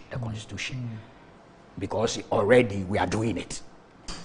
So should it be left alone as executive approval item and proceed? Somebody will say, fine, that's what we've been doing, so why not? But you see, there are others who are not looking at it the way you and I are looking at it, in terms of accepting in principle that thing. Because you see, if you make it, the point I'm making, when I say that the challenge is further compounded, is that if you make it a part of a person's privileges, in the absence of the person, you can't enjoy the privilege. For example, yeah, but that's why I said when the person dies, yes, quote unquote, yes, that's the end. But you see that no within dead this, person will, you see that within this estate. context, what we have now is that even spouses of heads of state and presidents and vice presidents who are no more are still being catered for. Yeah, but they are given is reduced. It's not on the same whichever scale. way it is. Whichever way it is. The point I'm making is that when you treat it separately, so an executive approval, look, we are taking care of spouses of current and past presidents and vice presidents. Now we even say heads of state, because some of them were not presidents. Okay. Yeah. If you say that you're dealing with that through executive approval, it is something that you can maintain even when they are no longer alive. You can then decide in terms of executive approval that if they are alive, you pay X. If they are not alive, you pay Y. But when you say that you want to treat it as part of the privileges of the person, I hear you. The person must be alive for him to enjoy those privileges, those monetary privileges. Yeah, but there are some of the privileges. I think it will be too security absorbing. No. Yeah, I mean that vanishes, except maybe one or two for the surviving spouse. Okay. Yes. The same way with the financial benefits. The financial benefits also reduces. It's stated even in the reports. Yes. That instead, if you were it was 75%, it's reduced to a certain percentage. If you remarry, then of course you lose everything. Yes. So I think there's still a way out relative to this matter. That is, people with good sense, not just good sense. I think that would be insulting to others who don't agree. I'm looking for the right. If you want to, is it Kweku? We can deal with it. Yeah. Kweku, we can deal with it. We can deal with it the way we deal with holidays. It's simple. that look, you have holidays that were done with executive fiat, and there are holidays that were sent to Parliament for Parliament's approval. And I guess the idea is that when it is by executive fiat, it is easy to be overturned. That's part when of a new yeah. government comes in. Yeah. When you take it to Parliament for approval, it must require that process for it to be taken off. Yes. So you can do the executive approval, and you can say that a new government comes in or another person becomes leader and doesn't think that it is even okay to pay spouses of heads of state of non-constitutional rule. Yeah. So you want to take it to Parliament for Parliament to approve that, look, spouses of former presidents, vice presidents, even unconstitutional heads of state and others ought to be paid, and then Parliament approves it. But when you decide to include it as part of Article 71 office holders, when they are not, that for me is where the problem is. Yes, and from what I hear you, but you see, it is as if they are not even being mentioned directly. They are saying that include it in the privileges and facilities. It's not too tight. Then you move on to even go and determine the classification. Yes. If the person has served so and so, yes, put a person here. Yes. If the person has served so and so, that's not a privilege. Yeah. But it's not too late to take a second look at the modality, how methodology, the way we're going about it. But I think the principle, I'm for it. I am too. Yes. I even think that we should include the Speaker and the Vice President. That would be stretching it. No, the Speaker and the Chief Justice. The four. The four. I think that at least we should do for the four. Okay, I won't stand in that. We'll get there, and we'll do all the associate judges. Stop we'll that. We'll do the magistrates. By the time we are all said and done, IGP, general officer, we've been doing spouses of president and vice. We've never done ministers. We'll do principal what secretary. Is trying to do is to destroy the whole no, it is creeping. Kweku, listen, it is creeping. Oh, come on. Kweku, what is going on is creeping. You see, Randy, yes. I have no problem with the discretionary element that is being used at present. But it can be abused too, you know. Wait. I heard some people say, look, we clothe our presidents. We clothe our presidents with enormous power. We give the executive that power because we assume that they are sensible. I'm not saying that you will not once in a while get a president or leaders who are not sensible. But I'm saying that generally that is what we assume. We also have to understand that circumstances change over time. If we are giving a helping hand to the spouse of a departed leader who is in distress, I'll be the last person to complain. But I'm saying that formalize it. Kweku, it is institutionalizing these kinds of things creeps. It is the same way that we are being told that members of the judiciary are now collecting esgratia. Maybe it is true, maybe it isn't. But I'm saying that it is creeping. One fine day, we will get a president who decides to stick a bill to Parliament because he has the numbers to say that all ministers' wives should be paid. Whilst we are at it, let's just simply add the spouses of my party executives. And we will get there. What we are saying is that this country is already overburdened in terms of what we are not able to do with the meager finances we get. Why are we going to borrow to keep doing these things? That is where we are. If we were in a republic of Qatar, or we are in Saudi Arabia, hey, nobody will be complaining. If we have a cradle-to-grave welfare system, nobody will be complaining, as some have in other countries. We are a distressed country. And especially now, as we speak, where we are paying all kinds of taxes. I mean, Kweku, you are aware that NHIL has been increased. This sheet here that the producers have given us, Randy, out of 24,346 cedis that was supposed to be paid to clear a VWT Guan at Tema Port, the import duty itself was less than 6,000. 18,000 plus cedis are all levies. Special import levy, Ghana export levy, import VAT, network charge, shippers council SNF fee, multi IDF fee, DIS company, network charge get fund, net charge NHIL, COVID-19 health recovery levy appears twice, network charge, ECOWAS levy, African Union import levy, import NHIL. And I mean, what is this? This is where we are as a country. So, Kweku, this is really what the common sense argument I'm talking about. Because the young people who are listening to us, that young lady who has just gotten a job at the bank, who needs to buy a car, this is what she's confronted with. And when we collect this, we say we want to pay the president's wife with it. Oh, what is this? It is one thing we have been paying Kweku, president's wife. Kweku, let me quote. Let me quote. That's what we've been doing. Kweku, if we don't want the venerable words, let me quote the words of Nana Akufo-Addo when he said that "Enti yebe in specific to this matter. No, he made that statement at a point in time. No, not with specific to it. That's why I'm quoting his words. I'm saying that what doesn't seem right. It simply doesn't seem right. We need to look at all these things once again and have a common sense discussion on where we are going with it. If you ask me, a bit to me, let us keep it discretionary. Because once you institute, it could also be abused. Yes, but the abuse is more. The potential to abuse it is greater. I'm telling you. So far, so good. If it is not broken, don't fix it. We are trying to fix something that is not broken, and we are going to end up retroactively paying the first lady and second lady millions of cedis. No, I think you are going too far. No, I'm not going too far because that's what it is. You appear to be against the principle. I think you should state it that way. Have I discussed?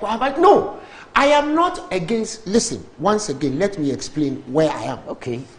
I am not against allowances for first ladies. Look, allowances, salaries. Let me finish. When you were talking, I didn't. We do it occasionally to each other. See, okay. I'm just asking, please, we do it to each other. Allowances, where would they come from? No, I'm just asking. Where would the allowances come from? It will come from a discretionary spend. Listen, from the president, taxpayer. It's still the taxpayer. Salary, taxpayer, the consolidated fund. Bottom line, same thing, different. I am saying that once we begin to institutionalize this, we will get to the day when we are paying Jesus' wife. Oh, come on. That will get there. Knowing this country. Say you are against this whole thing. I am not against. Listen, once again, you are not. I would rather side with that. I said the feeling and the sense of people, the young people in this country who are distressed as we speak, is that this is something that is should not be happening at this time. You are against the whole thing. At this time. Say it. At this time, Kweku, it is wrong. But at when this we were time, paying to expect, it is wrong at this time to expect a young man who has gone and cleared a VW Tiguan from the port to pay 24,000 cedis, 6,000 cedis of which is duty, and the rest we are going to use it to do these kinds of things. That's why the political class never wins this debate. No, and they shouldn't. With this kind of they shouldn't. Approach. I'm a politician too. They shouldn't. Self-inflicted. They shouldn't. It's as simple as that. Yeah, you are a politician. You are the best politician in this country. Activist. No, you are the best politician in this country. And please, since you are one of the few persons that this president listens to, call him and tell him it's a bad idea. Because you are on speed dial with him. Call him. You know, he made a very interesting point. I was going through this thing about judges' things. The 2016 report. It's a very interesting point. It says members of the judiciary who retire on their salaries and also get and also receive esgratia, a specific area. It says the practice of double dipping, quote unquote, involving the payment of esgratia in addition to the justices of the superior courts of judicature retiring on their salaries should be discontinued. Yes. However, given that the incumbent justices may have acquired or vested right to esgratia payment, those benefiting must continue to enjoy it, but it must be made personal to them. the benefit should not be extended to new justices appointed to the Superior Court of Judicature. Randy, the drift is somebody, there. somebody has just sent so me. He made a good point. Randy, somebody has just sent me a message, and it is very interesting. Why don't we pay assembly members? But you promised to pay them. Well, I know. I'm saying that if we have a debate that we need to debate, let us debate why assembly members are not paid. Because my assembly member, I know my assembly member. He's a very hard-working young man. Very, very, and even though he doesn't lean towards us, I know him. He works. He makes a point of knowing everybody in the neighborhood. Why aren't we paying our assembly members? See, it's a good point. See, the committees. We want to pay first ladies. We don't want to pay our emoluments of DCs and presidential staffers. Both Act 462 and Act 463 require that the committee, that is the committee set up, the Presidential Committee on Emoluments, should determine the emoluments of DCs and presidential staffers. However, this has never been made part of the PCE's terms of reference. Yes. Instead, two groups have been given grades analogous to some Article 71 office holders. So it's another interesting point. Now, you have to go back and read the Constitution Review Commission report. You know, they came up with the idea of an independent commission on emoluments. Yes. In order to take away this 4-year Yeah. thing. Ask ourselves, where is it? All right, we'll try and answer that question after a break.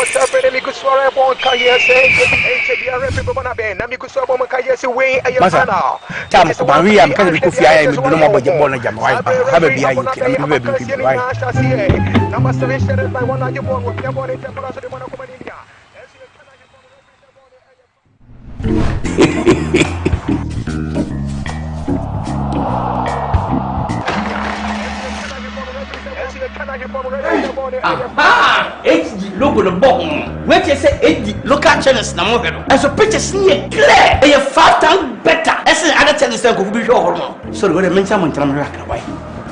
Oh, what the pictures. Who knows tomorrow? What a picture.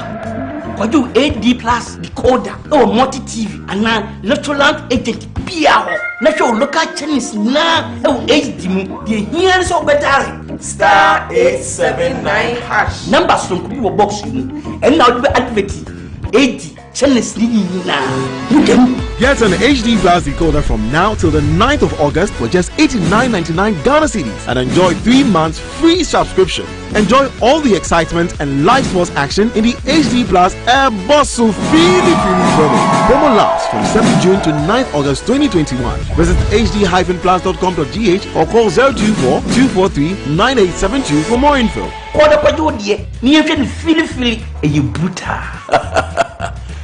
Half a nose for good things.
Right, welcome back to the show. If you just joined us, this is Good Morning Ghana live on Metro TV.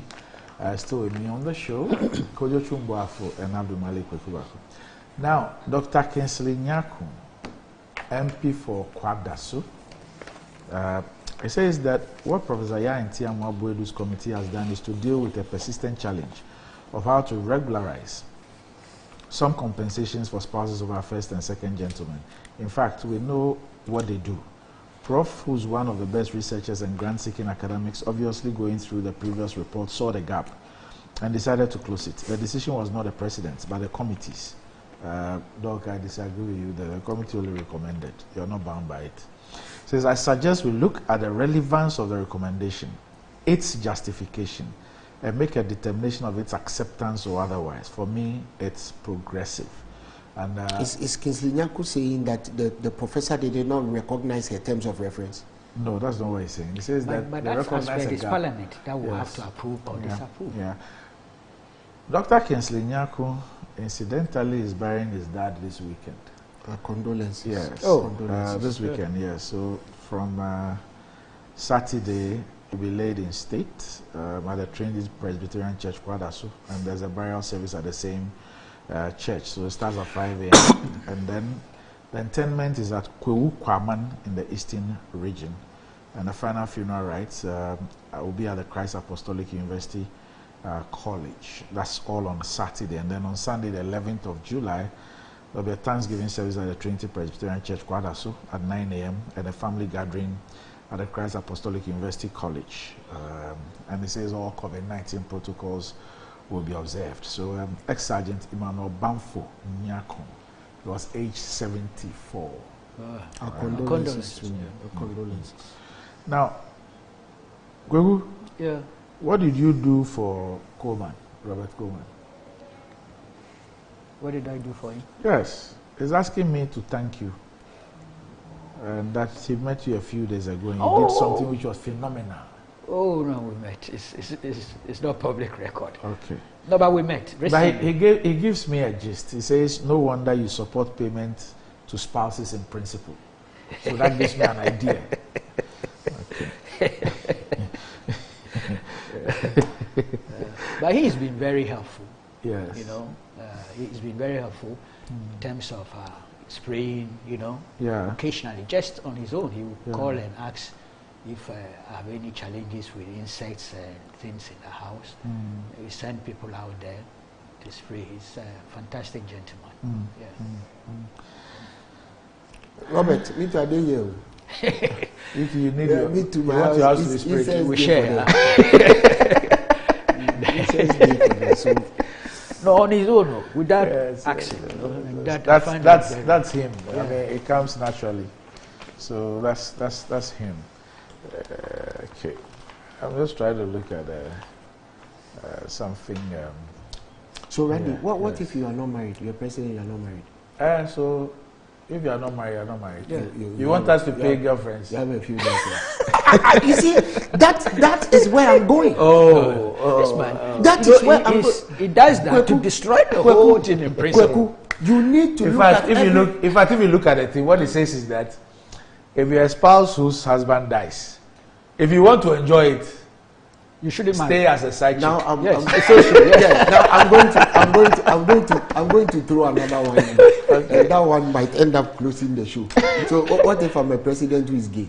But gays marry. But we don't recognize that in this country. So I will make it. No, we don't recognize I will make the Lord. How can you do that? You will not even get a chance to become. How?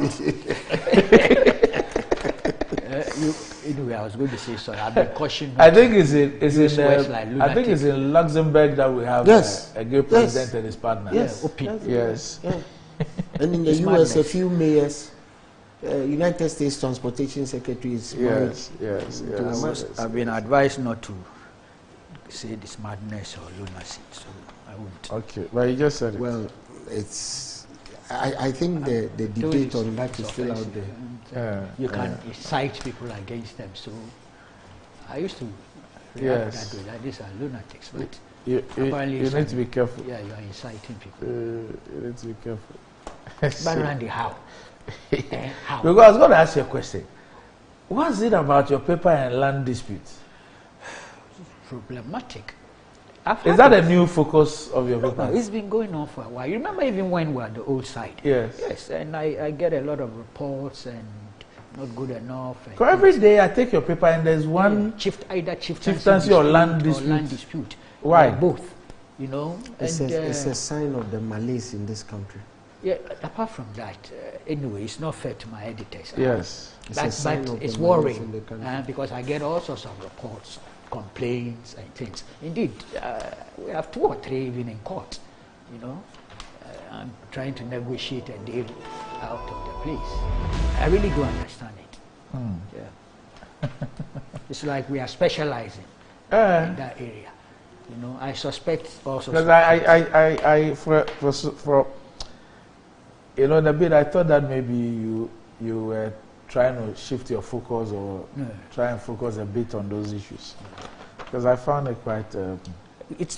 I've heard a lot of complaints, you know, and sometimes the stories are not fair. It's like one-sided and things, and it creates all sorts of problems for me because people don't believe that I have hardly anything to do with the paper editorially and operationally.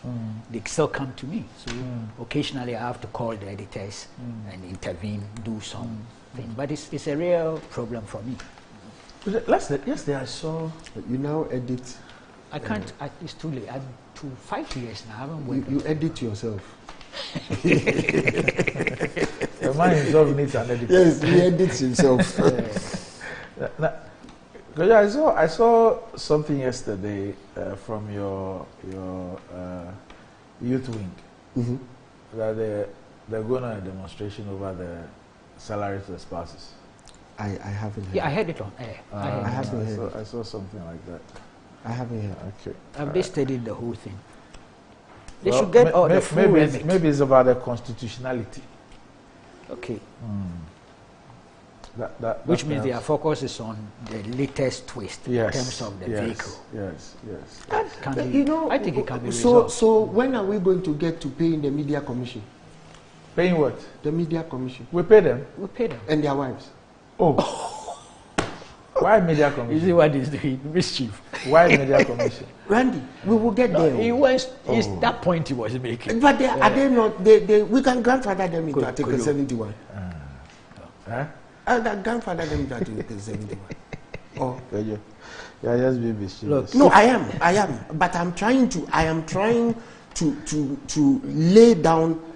I don't want to use Kweku's famous word absurdity. I'm trying to find a word, but incongruity. It is incongruous.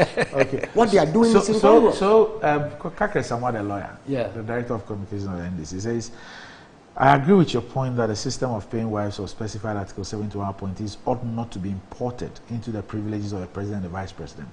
To give them allowances on the basis of the president's discretion is in the interest of the wives themselves, because once it is formalized, one they wake up to see Parliament inviting a first or second lady to account for the activities. It says, meanwhile, no member of the Media Commission has ever been paid their esgratia since 1992, contrary to the constitutional provisions. Is it deliberate or an oversight?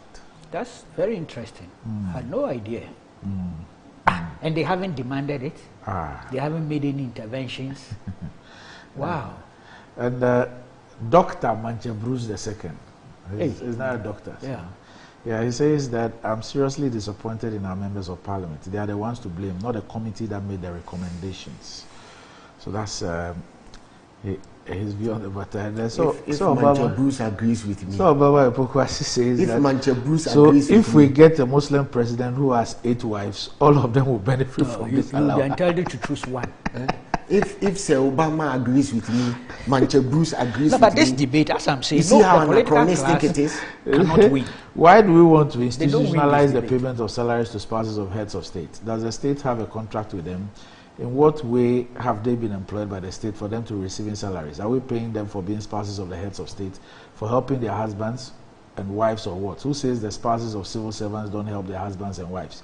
If our political elites deem it necessary to do so, then they must pay commensurate salaries to the wives of civil servants too.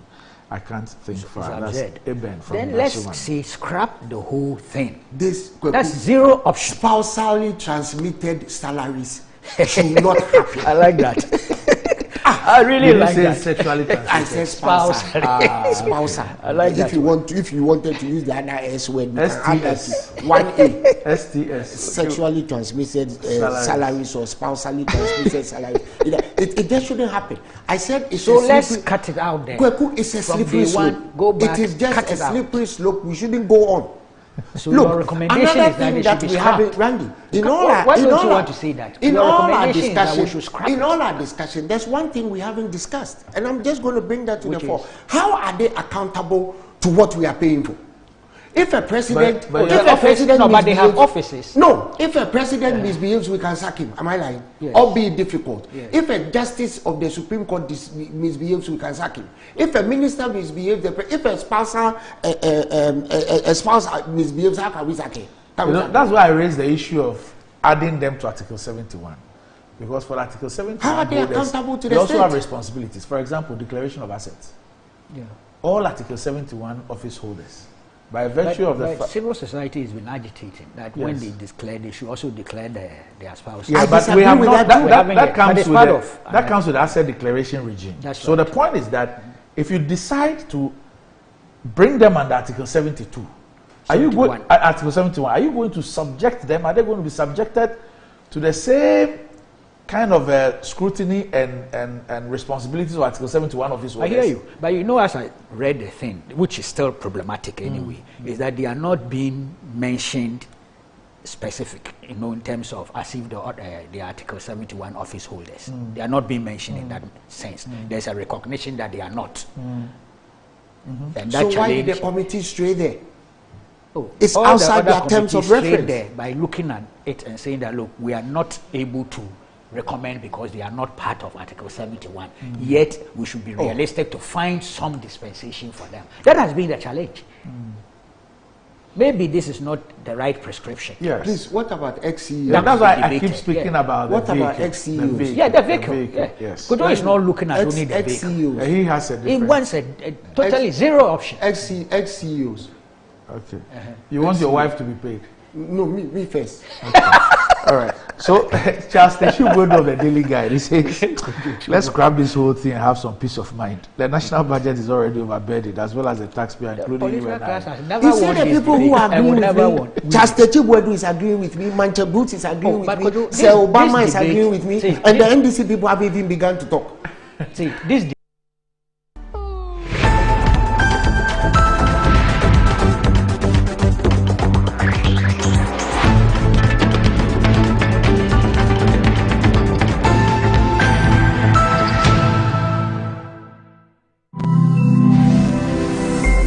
Metro TV, insightful and inspiring moments.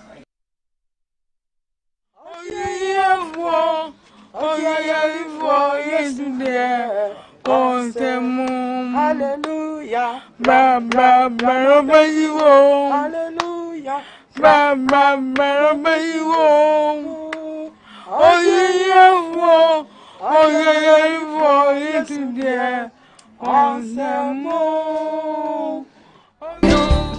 All right, Mama Kwaba Edo Bajumedi Fenu the Graft Johnson show. Medin Ede Reverend the Graft Johnson and Yasanso Abba Eye Domi Ebabsra Yamami Georgina Nyawa na emuna abeya do ye ni other things Ede Amano na ene no ye ne nkomo no enche dodo eno nti ye bedi kan etwa ye ho ba ye twa ye ho na se ye ba ye bema akohwe interview a edi kan a ye ne ye mame eye ewo ne fie no ye wia na na aka nyina no ye de atoa so ede amamo uguso hwe the Graft Johnson show nyame onhira wo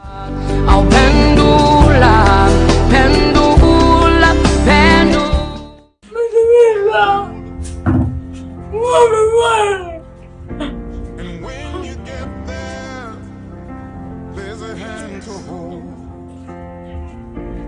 I believe when you up there for people like e pacho et saying Pacho ye udin e de saying your friend me Grace Damashi Grace okay pacho mami unim ne fie saying me nim no na onyin say na obeye 17-18 years But see, I said, 40 years. And I'm in it now, Loboshi. Alogoshi. The honeyeti, and almost kind to Jay, and son, I answer your bar, your buy a bet night be town. Okay. Into your bet 2 or more. Okay. Any a free ho, any a bet or half plot to be a high at soon almost swabba. Okay. And I in at 90 minutes, I to say a family friend. Okay. See, I quite might say Bushia. Bushia. Okay. Now, a dear pan, you know. Bay fear 9 years. Okay. And I didn't start here. Na community nurses na omuchi no ebi ba ha no be no lab no mo kan say sugar okay wo ni mojem but odi agro enti prekupa no be bubu ka form ofi ontimi nanti na ni swati ya besine enti onko ba bia enti edu Sunday sa kwotena ekwan ho stress ka me pacho mami obomma bi anase one water it's saying Pacho or mammy, no, Niba penny in the Wawari crowd will bear 4. But on money, mammy chain on my channel on chess on mat or to me back room her chroma. When him sending mammy, I Oh, I dang, sending mammy share no, I dictate no fine. Ni mammy share no, me dem no monet tonight and timini. Ni mammy share no. Na kituano now, no so sebi on your papa. Emson nam hasisia. Ono de ono ni kituano asa, me no na no.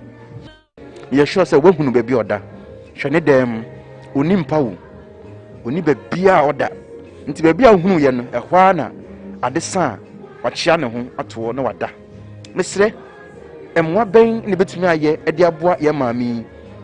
E pacho me mbisa ye mu kakra no kire say maami wei na opa adwuma pa. Ye say oyobia na opa adwuma pa. Banti onye bia beka say oye ni hafo ompa adwuma na brabo akoyesi na emum no eye bribi na di na du bia wadu yi saa bribi ku no empare me ne omienu de but ebetumi ayewo ebetumi ayeme ene ti mesre kakra bia wo betumi de aboa ya maame no yenye ne saa me pacho story we me fam ma se hwene keke na emum no se na be ya ekeka ye nsase a ye betumi de aboa no ohia moa sem ne omienu ya moa na onya moa wo ba bia na me ne wo kasai ne mba mienu no ba ko na ono hwe no na onhwe no sisia no ono de o ba bi but na otoso mienu no ono so sebe na adwene enye papa nti ono mpo no ontumi nkoye adwuma mma wahwe ne maame osanso na boni be kaso oye minor oya koda onyini ye obedi be 9 to be 12 years nti no adwuma bia ni ho a betumi afa akwala o te sa se omba ye adwuma ne yentua ne ka Ghana mbre mu no etomra nti no mesre me no mienu ebetumi aye mami adoye Bible say inshiran kan yoma cheni oje enti mesre o yanke kan yakoma mbom yanke kan ya adwene mbom yanke kakakra ye woni mbom ye fama ye mami emwa ema ye ntwen ema onwu ansa yakasa yenyanka nanke beboa no mesre akonya aba se obi ema wakonya se hira obi a na obiebie unhira pono kwan e de amawo enti no ena me ne wudi nkomo yi me besrew but me sanso ebie unhira pono e de amawo pacho so bi pese oboa maami ya edemwa wa oben no emwa be na wo hwa maami we ohia Pacho mo amehia ni se duane